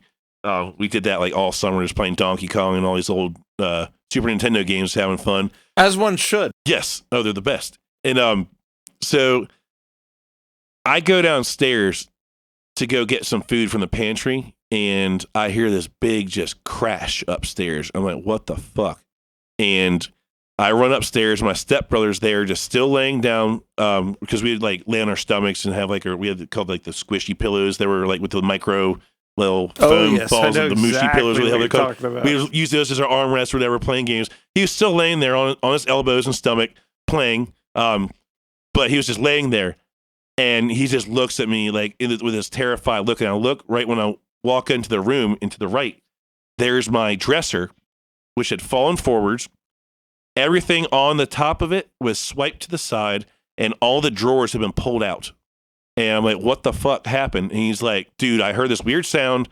I looked to the left, and everything from on top of that dresser got swiped off the top, and then the entire dresser fell forwards, and all the drawers got pulled out. And like, it was really fucking creepy. There was no explanation for that. This dresser was super fucking heavy. I've had this dresser my entire life. It was very heavy, solid wood. There's nothing possibly on top of it that could have possibly made it just happen to be like overweight and fall forwards or something like that. something physically swiped all this crap off the top and made this dresser fall forwards. And after that, after me experiencing that personally, I didn't want to ever sleep in that house again. But I mean, obviously I had to. I didn't have a choice. But yeah, there's no way out of it. Yeah, me and my brothers were always scared of that house. What grabs me about this experience, and you've got a lot of stuff going on there. Okay. Yeah. But what really grabs me out of this experience is the doppelganger effect. And I know that was a really small part of the story. Right. But in haunted houses, this seems to be a case time and time again. I've actually never heard of it. I've never heard the doppelganger effect before.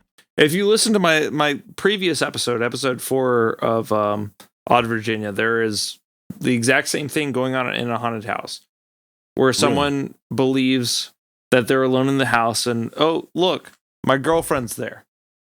You call her up and she's 50 miles away, right? Mm-hmm. What is going on there? Yeah, I don't know. I was going to say maybe it's somehow you hallucinate things, people that you know or care about or see a lot. This isn't a hallucination. But I feel like that's an easy explanation to the paranormal is a hallucination. Right. This is not a hallucination. There's something weird going on. That's very true. I've never heard of this before. That's really weird. Oh no, that's common. Did not know that. That's kind of I mean, strange. light switches going off and on is also common, but that's we can just look past it because it's so common. Mm-hmm. Right. But the doppelganger effect is extremely interesting. You see someone that you know who's in the house, who's doing something, but it's not them. Yeah. Because what happened when my mom saw this happen, she came upstairs. She's like, "Who just came downstairs?" And we were all sitting upstairs on the couch, just watching TV. We're like, "What the fuck are you talking about?" Yeah, it's really weird. Okay, so here's the weirdest thing. My mom, she claims to have kind of a premonition or knows when things might happen and stuff like that. And I actually get these feelings too. I think she passed that down to me. I've had some weird things like that happen where I just know something's going to happen and it happens. She used to her friend is a medium apparently. I don't remember her name, but she lives out west. I think she lives in Arizona now. But my mom's from Death Valley, California, China Lake and all that crap. She grew up out there and was friends with this woman, and she's kept in contact with all of her childhood friends. And this one lady is a medium, apparently at least. And she would always call my mom and say things that are happening, hey, how's this person? I know that they're sick or and stuff like that. This is before the days of Facebook and shit like that. Just calling up my mom and she's normally right about what's going on. And my mom started having a lot of experiences of seeing people at weird times. My mom was on her way home from work, and Barnesville is a very old town, it's Civil War era. And she was on her way home from work. She worked in DC and commuted a long time on the MARC train. But on her way home, one time she was driving and there was traffic, and I think she where people are just doing road work, whatever, and you have to stop and they have the sign, they flip it and it says slow or whatever. I think she's at I don't know, but I think she's at kind of one of those kind of traffic stop things. But what she said is she saw this woman just at the side of the road, dressed in completely she said it was dark outside. It was winter time, and it was kind of gloomy, cloudy and overcast and everything. But there's this woman on the side of the road next to her car who was bright. It was she was illuminated, and she was in 1800s period clothing and just holding this tray. It was a tray. I believe it was a tray of drinks or something like that. Just standing there, holding this tray. And she's like, well, that was really fucking weird. I don't understand that. And then she told us another story of how she was driving. She saw this man on the side of the road who just disappeared in front of her eyes. Thought that was pretty interesting.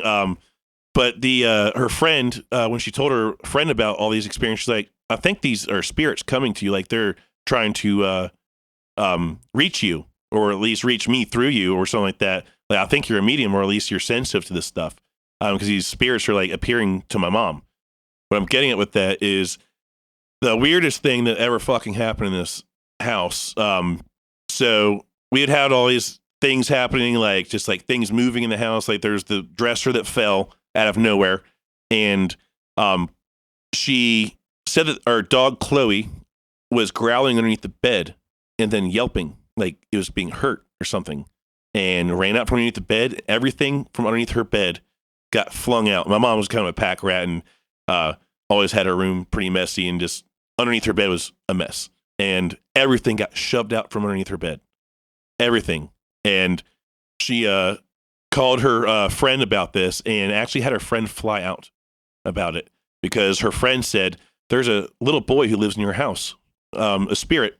And I don't know the name, but she like said it by name, said who the boy is, said his age and everything, and said he used to go to that school where our house is, and said this little boy's trying to reach me through you. And so my mom's friend actually flew out to this house. So my stepdad is very Baptist, Christian and everything. So is my mom. My mom's very Christian and everything. Like, this is all like a weird side of her that she doesn't even like to accept. Because if you're Christian, like, you should think that this stuff shouldn't happen, but it's happening. Well, some Christians do. I am also a Christian. Okay. However, I love exploring it. Okay. That's cool. Yeah, like a lot of Christians, like my stepdad's one of those kind of Baptists, is like, this stuff's fake, this is all bull crap, ghosts don't exist, and all that kind of thing. Yeah, like, I grew up in the same sort of family. Yeah, and so like this is kind of stuff like he would like leave her for kind of thing, like you're crazy, you're flying someone out to like have like a seance or some shit in our house, like get the fuck out kind of person. Like he would not put up with that. So they waited for he was going on a work trip. My stepdad worked for the CIA. So he had some pretty cool stories about stuff. Oh, I bet. Yeah, he has some interesting stuff. Nothing paranormal. He's never had any paranormal stories other than Bigfoot stuff in Florida, which happened years later. But that's paranormal as far as I'm concerned. Yeah, but this was years later, like well after the fact, that this seance thing or whatever. I don't know if you even call it a seance. But anyway, so my mom's friend comes to the house, and she talks to this little boy that is apparently stuck in this house. And she did some research on it and found out the little boy's name. He died of some. He did in fact die, and he went to that house, or went to that schoolhouse, which we lived in. And she also found out that the kid's dad was a doctor who kind of lost his mind because he couldn't save his son. His son got very sick and died at like 7 years old or something like that. But this little boy just liked to play with us. She said that this little boy would like to play with us when we're sleeping, and like to play with the dog Chloe and all this stuff, and started saying all these things that she shouldn't know unless she like lived there. There's kind of certain details that just didn't make sense, didn't add up, unless either this lady was a great fibber, or she just was actually telling the truth and was talking to this boy that was describing all these different things. And they even went to the kid's gravesite. There was a church right down the road. There's two churches. There's one that shared a parking lot with our house. There's one right down the road, which is larger and had a graveyard at it. And they went to like the little boy's site and everything. And basically, like, they said, "Do you need help crossing over?" And the kid said he's scared. And like, "No, you got to go across the river and go towards the light," and all this stuff. And they claim that they helped this little boy cross over. I mean, as crazy as it sounds, like, my mom legit had this woman fly out to our house, like from out west to Maryland, to do this. And I thought this was just the craziest thing. I couldn't believe it, because my brother had to tell me about the story when, like, I was like, "She did that? Are you fucking serious?" But yeah, it legit happened. And I mean, I believe it. I believe her. I mean, I've seen enough stuff. I've heard enough stories from other people in my family I'm close to that I don't have a reason to knock that one.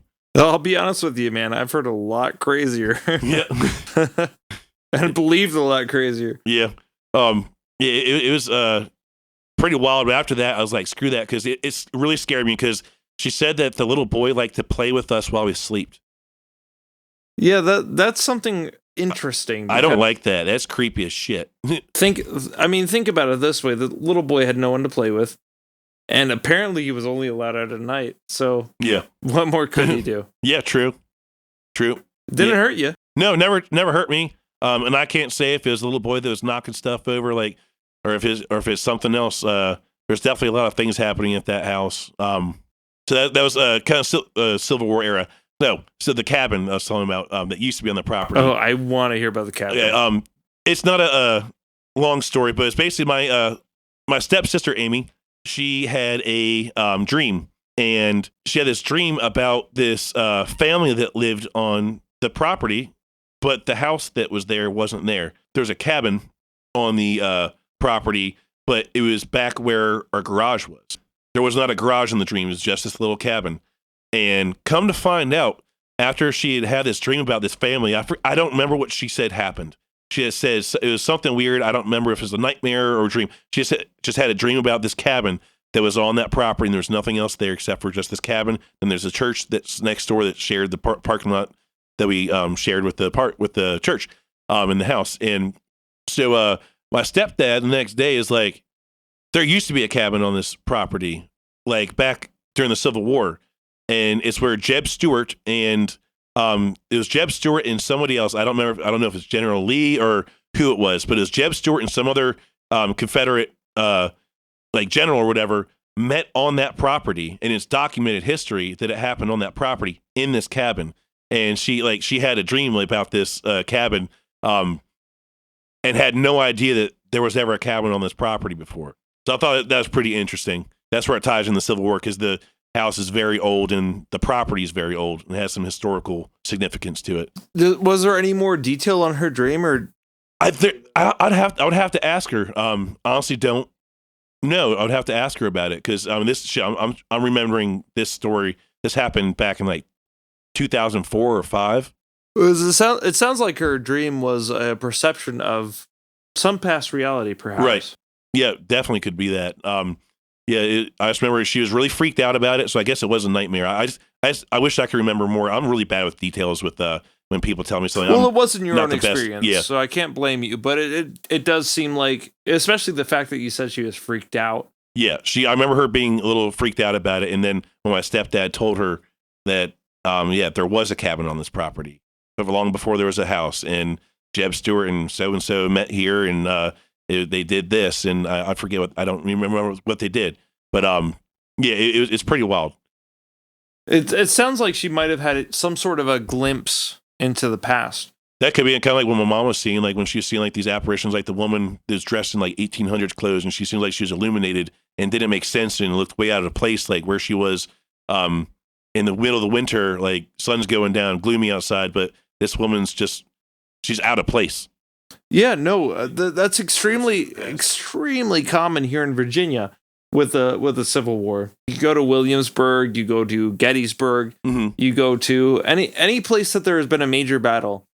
People have seen these apparitions of ghosts of the past who are either reliving their past, one, or two, are realizing the present and then getting the heck out of there. Mm-hmm. It's weird. Yeah.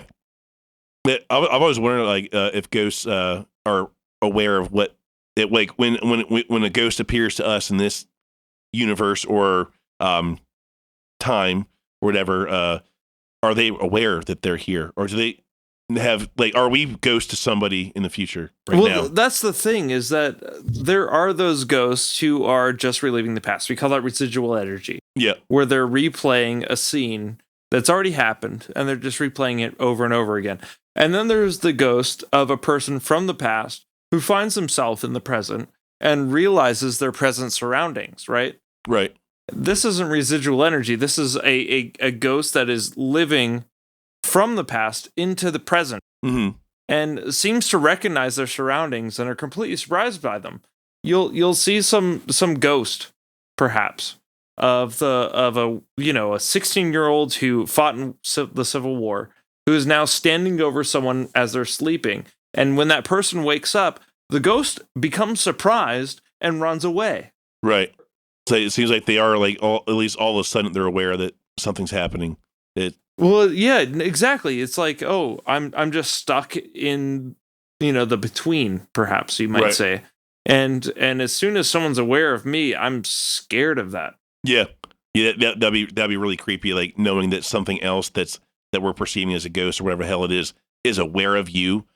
That's a terrifying thought sometimes. Yeah, well, it's even more terrifying, perhaps, for the ghost who doesn't know what time they're in. Right. They're just maybe they died, and like since then they've just like, where the hell am I? What the hell is going on? They don't Yeah, Like, it's they don't absolute know. confusion. Yeah. Like it's like maybe like a dream to them or something like that. Like what is it like? Like they're just stuck in it. Yeah, perceivably so, because That's pretty sad. they just appeared like 300 years in the future. Yeah. Like what the hell's going on?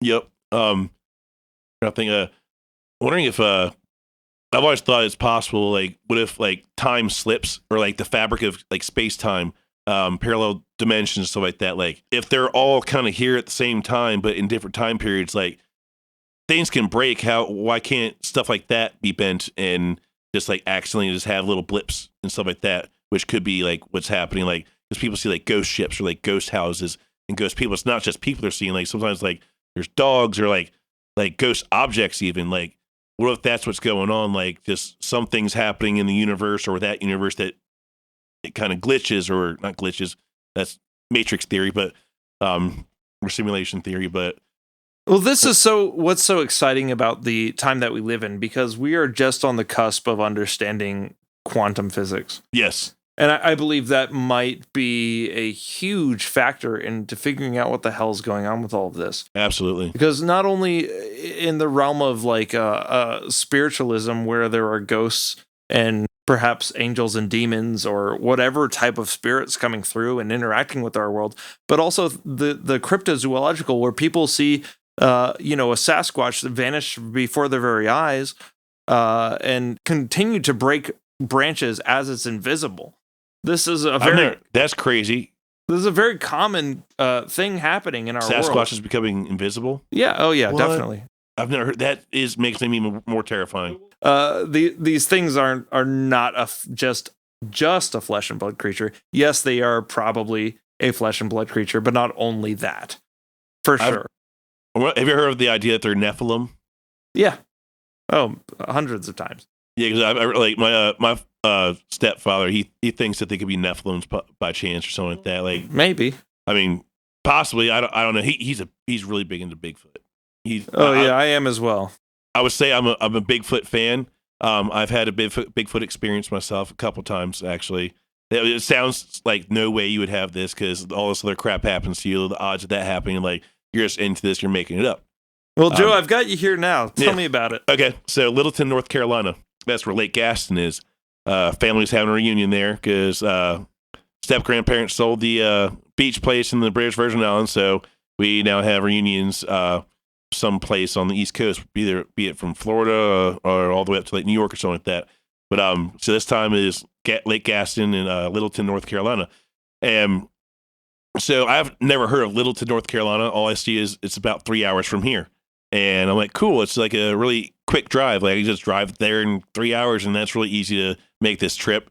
And start doing some research. Me and my brother are terrified of Bigfoot, like, but also really intrigued by it because my stepdad told us like a really scary story about Bigfoot when we were little, when we were camping, and it was a fake story. He just made it all up, but he made it so believable, like it terrified us.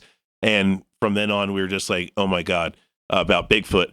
Because he tied in like it was the year that the cicadas were coming out, so I think it was 2004, 2005. He tied that story like into the Bigfoot thing and how like Bigfoot likes to come out during this time. We're like, oh my god, it's this year with the cicadas and shit. So he really scared us. Well, anyways, back to Littleton, North Carolina. Me and my brother into Bigfoot. Well, I look up like we're like, what the hell's in Littleton? Like, what is that? Like, I've never heard of that before, and it's 3 hours away, and there's like some big lake there. Like, I've never heard of it. So we look it up, and one of the first things I see is Bigfoot Museum, and it's one of the biggest hotspots for Bigfoot on this side of the United States. I had no idea, and it's 3 hours away from here, but it's on this lake. It's very heavily wooded, not very populated, and it's like a Bigfoot hotspot, and they have a Bigfoot museum there and everything. And I was like, no way. So I like sent a link to my brother, and he's like, holy crap, we got to go to this Bigfoot museum. We ended up not going to the Bigfoot museum. Just time just didn't allow for it. But my experience that I had there, me and my brother were like, we're going to hear Bigfoot. We're going to do some Bigfoot calls like they do on that Finding Bigfoot show that's fucking stupid and shitty. Totally crap. But like we tried it, and we didn't get any sounds back. We didn't get any sounds back. And we're sitting on the back of my truck, and we're just having a bunch of beer. Go figure. drinking a bunch of beers. We're on vacation and stuff. That's talking. how you find Bigfoot. Yeah, we're just chilling, and it's dark as crap. Now, given just for perspective, where this thing is, like this house, like you had to go like random turns all throughout these woods, and like it was probably like 5 miles just back roads to get to this long ass driveway. It was probably a quarter mile, half a mile long, or whatever. It was a very long driveway. A random person wouldn't just happen to fall upon and find this place and think to fuck with people.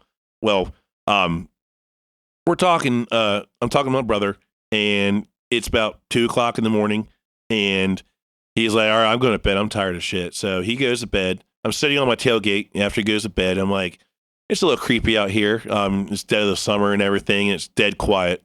And I'm just looking on my phone, just looking up random stuff. Who knows what it is I'm looking at? But all of a sudden, it's about 20 minutes after my brother had left, I hear this, "Doo-la!" I fucking froze, and I was like, what the fuck? And it did it again, and it was coming from my right, and it was very, very close. At the moment, I couldn't tell how close it was. I wasn't very familiar with, like, at nighttime. There was another house. It was not occupied. It was pretty far away, but it wasn't occupied at the time, because there's a lot of, like, vacation homes and stuff like that. There's not a lot of people there at the time, but there was a tree line right there, which I saw the next day. I didn't know that there's a tree line right there. I didn't know if it was like open fields, or I couldn't remember, because I mean it was nighttime when I got there, and this was my first night there. And I hear this thing. It was just sounding so fucking close, and it made a doo-la sound a second time, and that's when I got up on my on top of my truck, like on the very top of it, and I stood there for about 5 minutes. I was like, "What the fuck do I do? My truck's about 100 feet from the house. Do I make a run for it, or do I hide inside my truck and just hope this thing doesn't like try and come after me? I don't have my keys." And then I realized, fuck, I don't have my keys. I can't get in my truck because I locked it. So I'm on top of my truck, literally on the top of it, like not knowing what to do, freaking out. I put my phone in my pocket so I don't let it know where I'm at. I'm sure it could still see me if it was a Bigfoot. Well, I really think it was. But I stood up there, and I decided to make a run for it, and I ran to the house. And then the next day, I told my brother about what happened, and I pulled up some Bigfoot calls on YouTube, or like apparent recordings of Bigfoot, and a lot of them sounded exactly what I heard. And more than likely what you had with the Sierra sounds. Was that? Bigfoot recordings from the Sierra Mountains in California. What you hear there is what is commonly now referred to as samurai chatter. Samurai chatter. Yes. Huh. Yeah. It was like it was a very distinct, like, "Ooh-ah!" Now, what you're describing to me is something that's normally considered to be somewhat of a warning. The "wah" sound. That's a warning. And usually they'll stomp their foot when they do it. Means I'm right here. Stay away. Okay, yeah, I didn't hear a stomp with this thing, but I heard that sound twice. The wah, like wah. It was loud. It was very loud, and it had oomph to it. It wasn't like a person. It's not like someone with like human vocal cords made this sound. This had some body behind it. Now, when you heard that, sounding. Did you feel some sort of a bass frequency normally much lower than a human wah? Did it resonate in your body? I would say like it. Yes, that's what I was meaning by like how it had body to it. It had oomph to how it sounded. Like that's how I knew it wasn't human. It was very large, whatever it is. Cause you could tell like when something like large makes a sound, it definitely is more bassy. It still wasn't like a ooh sound. It was like a ooh.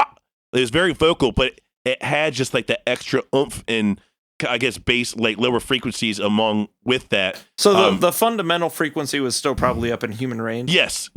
If you heard a person making that sound, though, it would sound wimpy compared to what this sounded like. Yeah, well, the reason I ask is because a lot of times when people hear the wah sound, there is also a sonic frequency associated with it. You feel it? That you feel, yes. And these subsonic frequencies are also displayed by like Bengal tigers. Okay. And they're used to create some sort of a fear effect within the prey. Okay. Or Makes a sense. stunning effect. Right. Well, it scared the piss out of me the second I heard it. I was instantly like this when I heard it, and then when I heard it again, I was on top of my fucking truck. Like I was just up. It was terrifying. So yeah, I guess maybe I don't remember feeling a physical like. So there wasn't like a rattling of the bones. I mean, I was that nervous. It was like that. I can't necessarily say that I felt that. I don't remember feeling like it moving me like that way. It's just the sound was large enough for me to be like, what the fuck? That was terrifying. There's no way that me joking around with my brother about Bigfoot actually happens to fucking hear Bigfoot here right now. Like, there's no way. And so I ran to the house next day, pull up some videos. I'm like, Thomas, that's the fucking sound. And I showed him the video on YouTube. Like, that's the sound I heard. And the next day, it's about 10 o'clock at night, and there's about 30 of us in this house. And everyone's asleep except for like the younger like cousins and shit. They're like, we're all like either like early to mid 20s or like 18, stuff like that. So we're all drinking and playing beer pong and stuff like that in the back. Like this house is like 6 stories high, it had an elevator and everything in it. Large house, and but we're all out back. And my uncle, he was taking some trash to the recycling that was inside the garage, but the garage door was open. And he comes downstairs and he's like, "Were one of y'all fucking around with the cars out front?" And we're like, "What are you talking about?" And all of us were accounted for. Like anyone that would even potentially want to pull a prank on anybody there was there out back. Like no one was out front fucking with anything. He's like, "I saw someone looking into the cars in the driveway." And when I was like, "Hey," the person turned around and just took off running like fast. And I was like, were they like small, tall? Like the second I heard about that, because I had my Bigfoot experience the night before, I was like, I just got hair raised on my neck. I keep getting chills just thinking about this thing. He described it as very tall and moved very fast, and it literally like turned around and stared at him and then took off running when he said, "Hey." And he said he couldn't make out any features really, other than it was just really tall and it was dark. And it was also nighttime, so of course you can't really see that well. And there weren't really weren't many lights out front like shining on this thing. But he could just tell it was very tall and dark, and it took off fucking running. And I was just talking to my brother and my cousins, and I was like, "I'm telling you, that's probably a fucking Bigfoot." And I'm giving them the reasons. I'm like, logically think about this. What kind of thief would happen to fall upon this house? Like, think about it. You have to go through all these back roads, all these twists and turns through these woods, and then you would have to, find this difficult to find driveway, and then walk about a mile or about half a mile or a quarter mile. It was really long. You'd have to go down all this way. I don't think that people are looking to steal shit from a place like that in the middle of the night with a ton of cars in the driveway. Like, I don't know what thief is smart enough or is dumb enough to do that. There aren't one. Yeah, it's just that it didn't logically make sense. And I was like, I really think that was a Bigfoot. And to me, to this day, I still think that was a Bigfoot. Well, 2 years later, I think this is 2019 or 18. I guess it's 2018. It was 2018. We went to the same house again. So this is 2 years later. And I did some Bigfoot calls at night when I was by myself. I was fucking dumb. It was 3 a.m, and I was drunk as shit. And I was like, I'm going to get some Bigfoot calls. I started doing them. I did like the kind of thing. And I did some of those calls, and I got some actual responses back on my phone. And I recorded them on Snapchat, and I recorded them on my phone. And I got the responses back like 5 times. You said they're on Snapchat. Are they recorded permanently in any other way? Only on Snapchat. I still have the phones. So yes, I have the phones. Those are old phones that I have that I still have. They're just cracked screens, so they're unusable until I get the screens replaced. But I have all the information still on them, so I just need to hook them up and extract the files from them. Yeah, you could hook them up to a PC and get it. Yeah, they're iPhones, but yeah, I just need to be able to extract the files from them. But yes, I can recover those.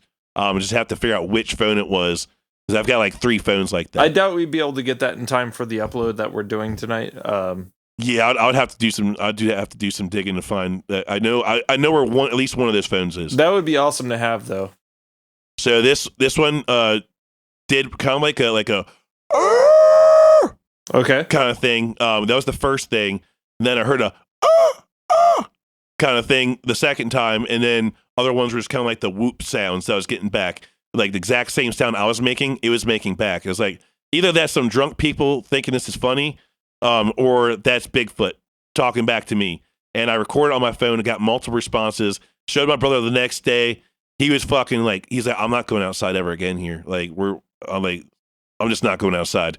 Well, the next night or that night again, I get him to go out with me and make some calls. I'm like, Thomas, you just have to see this for yourself. And we made some calls, didn't hear anything. And we just did it again, didn't hear anything. We waited for like 10 minutes, couldn't get anything. And like, all right, let's go inside. I was like, hold on. Let's just try it one more time. And that third time, we got some responses, and I got him to be with me and confirm that he heard what I heard. And he's like, holy shit, it actually works. Joe, next time I go out to my spot, I'm bringing you with. Dude, I mean, you might see something. You understand that you are the kind of guy who attracts this sort of thing. Right. You live in a family that has a history of attracting these sorts of things. Right. Me personally, I do not. But I love this sort of thing.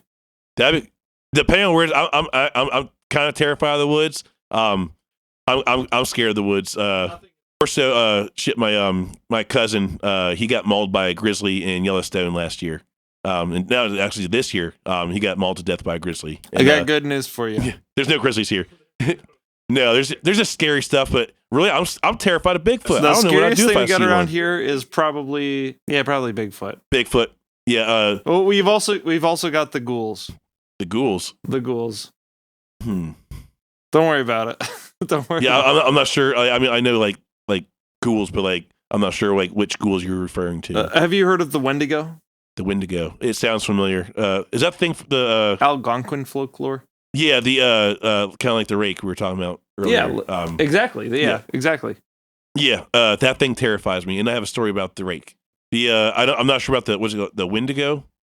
Yeah, it's just amazing coincidence that my wife just happens to have this thing happen. This is the only ever paranormal thing she's happened to have happen to her, besides seeing the UFO with me when we were camping with my parents last year in October.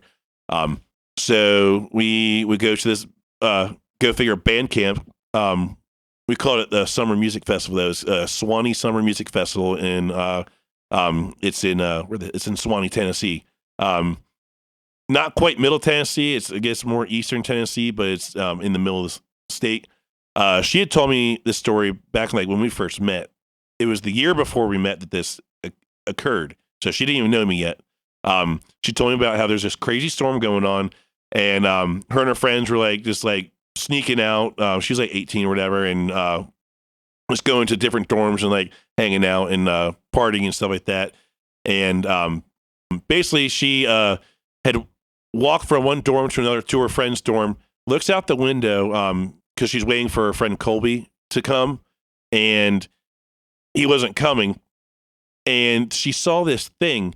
The way she described it to me, she said it looked like a anorexic, like deer, pale, like no fur. Looked like it says like pale white. Walked like a gorilla.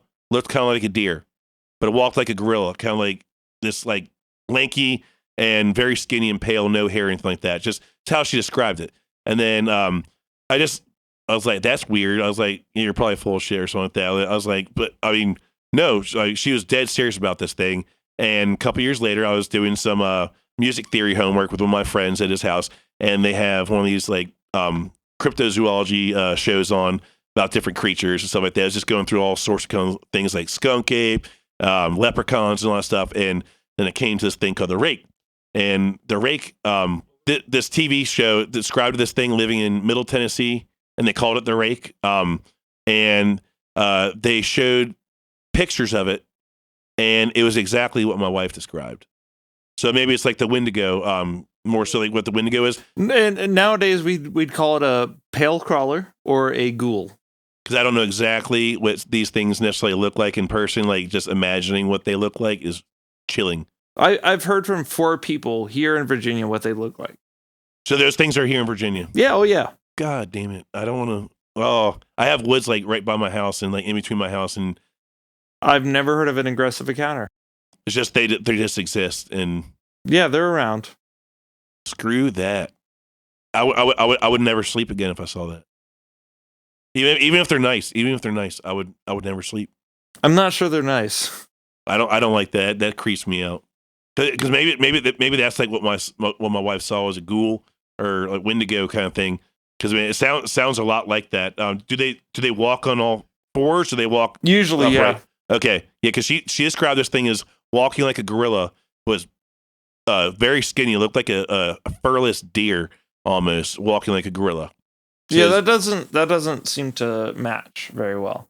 Hmm. Usually they're walking on a 4 like a spider. Like a spider. Yeah, like Ew. a 4-legged spider. What the hell? So yeah, what she saw, I don't know. I don't know what that is. Could be the same thing.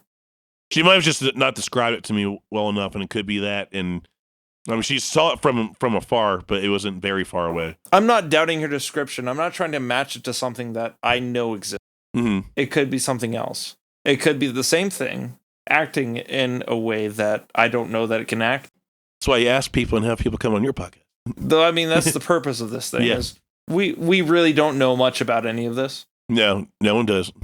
Yeah, it would be really cool, like seeing like people hear your podcast and like, hey, I have a similar story, and like create a bigger picture to the puzzle and start building like a map of what the hell's going on. Especially locally, because these podcasts exist already. Mm-hmm. But what I'm doing is something different as far as being just a local kind of focus on these phenomena. Right. This happened in Stanton. This happened in my house. I don't consider my house haunted, but basically what happened was I've had in my life multiple times staring at an object and me wanting it to move. Because I used to like think when I was a kid, like I have superpowers. Like, I mean, every kid like pretends like to like move, put their hand out and like try and move an object or something like that. Yeah, get that telekinesis going on. Yeah. I've tried it. I sound crazy saying it, but I did have a can move when I was in high school. Looking at it, I just willed it to move, and it kind of moved it. It's kind of fucked up how I got it to move, but I was kind of like, I don't know if it's. I was like talking to God. I was like, can you make this thing move, or demons? Like, can you make this? I went to like weird places. Like, what can you make this move? Like, I just want to see this thing move in front of my eyes, and it fucking did it. I have no idea what did it. So fast forward. How did it move? So it literally just, it probably moved about 3 inches to the left. It was a Coke can, and it just moved about 3 or 4 inches to the left. Was it an empty one? Yes, it was, and there was no fans. And I was looking at it directly. I was literally at the edge of my. I don't know why I was sitting on my brother's bed, because we had 2 beds right next to each other at my dad's house. I was sitting on my brother's bed, and it was on his table, on his desk, that this Coke can was sitting there, and just kind of moved. Well, I've had that happen a few times. There was that time, and then, but in my house here in Stanton, I was mixing some music on a song I was working on, and I wasn't mixing music. I was listening. I don't know if you know who Manchester Orchestra is. They're one of my favorite bands. They're a modern rock band. Really awesome. My favorite modern band of all time. And I was listening to their new album, and I opened up my eyes, and the second I opened up my eyes on my recording desk, my beer can literally just moves like 5-6 inches to the left. Like in front, I'd closed my eyes this entire album. I was like, I'm going to get pretty warped and listen to this album and like just love it. And I did. And after the album was done, I literally lift up my head and I stare at I don't know why my eyes were drawn to it, but I just look up, and on my desk, my beer can, it was a Bud Light Lime, moved to the left like 5-6 inches. And I was like, that's fucking weird.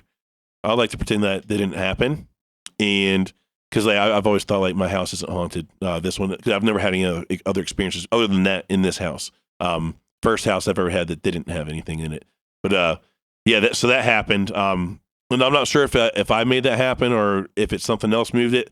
But I was looking at it as like, I did not bump. My legs were way far away from the desk. My legs didn't touch anything. My arms didn't bump into anything. I tried moving it again, and it was this wasn't an empty can. This was like a full beer that was unopened that moved. And I was like, maybe it's the condensation, but no, it's only. Have you ever seen like when you're doing dishes and you put like a glass upside down that's got some hot water in it or whatever, or the glass is still hot and then it'll start sliding on the table, it'll kind of move on its own. Ever seen that? Yeah, when there's like an empty can on top of a wet spot. Yeah.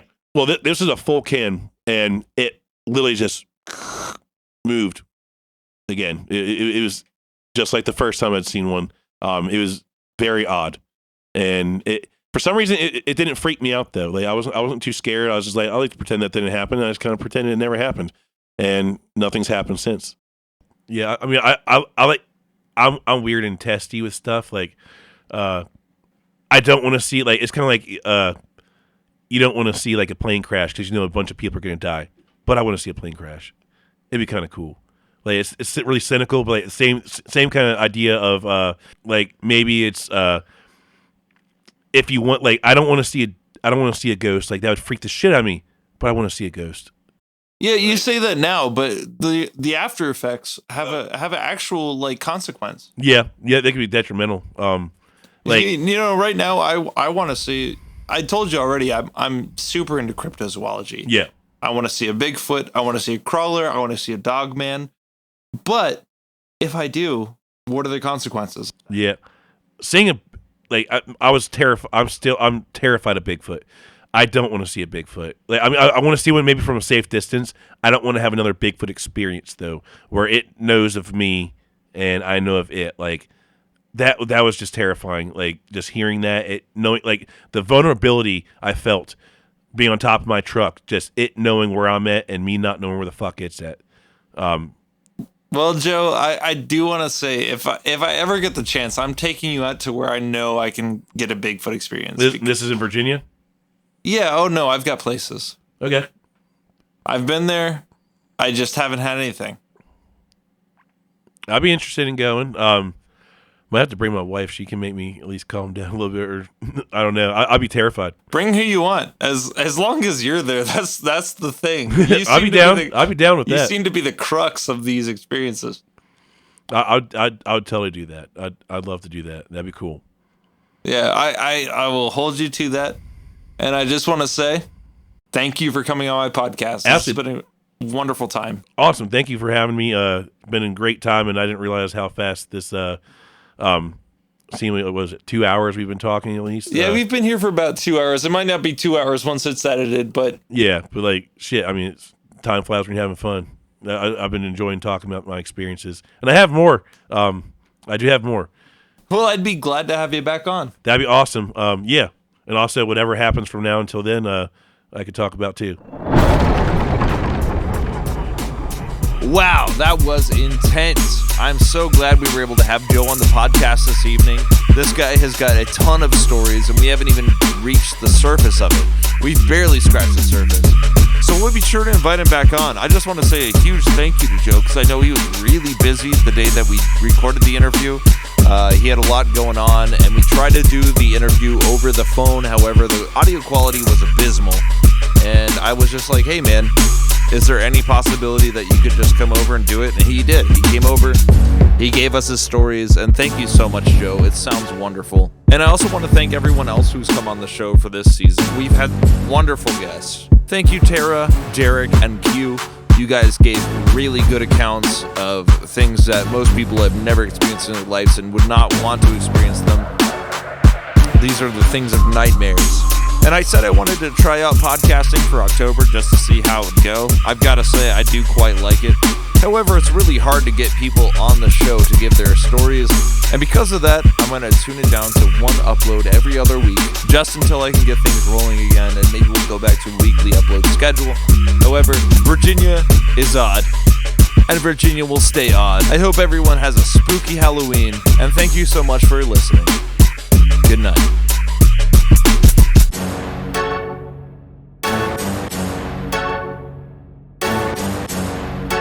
Yeah.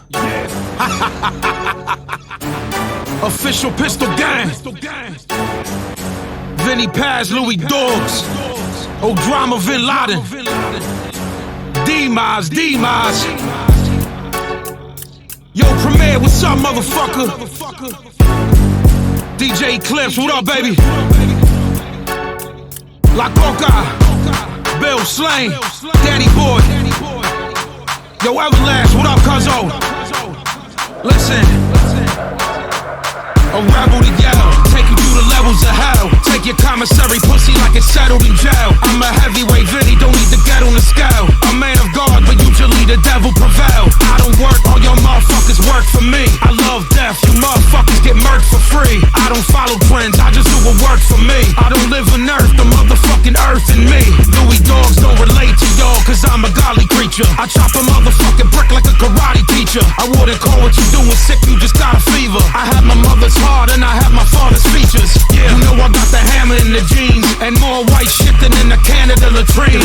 I go bananas for the cream. I don't have a more refined Vinny, take your nana for her cream. Yeah. Yo, D, where you at, baby? You want it all, nigga. Official pistol gang. Official pistol gang, nigga. We mobbing on you motherfuckers. Hottest motherfucking mixtape, hands Yo, down. D, What's up, nigga? take these motherfuckers to war, I got cousin. you, nigga. Yeah. Hey, yo. Niggas rapping, but they comical. It's logical, they overrated hands, so I cut them like a dominoes. Box a piece of fuck the perpetrating. Hospital with nurses racing, running niggas over in a hearse and skating. Squash a nigga in his baby chorus. And no collaboration with commercial rapping if you pay me for it. So fuck the BS, I'm the hardest out. Walking Philly with a Philly, selling niggas CDs, yelling garbage out. Pardon me, that's just my sense of humor. Look, I'm intense, I'm making sense. You niggas senses trying to spread your rumors. Basically, I'm trying to make it happen. Scheming, I can make it rapping. Stay away from niggas who relate to acting. It's nothing personal, I take your money, spending on your bitch. Call you a bitch and tell you pussy, try to take it from me. It's funny how a motherfucking bitch change when a bitch get changed. It's nothing if she sniff cane and turn crazy. Sell her own soul, her own baby.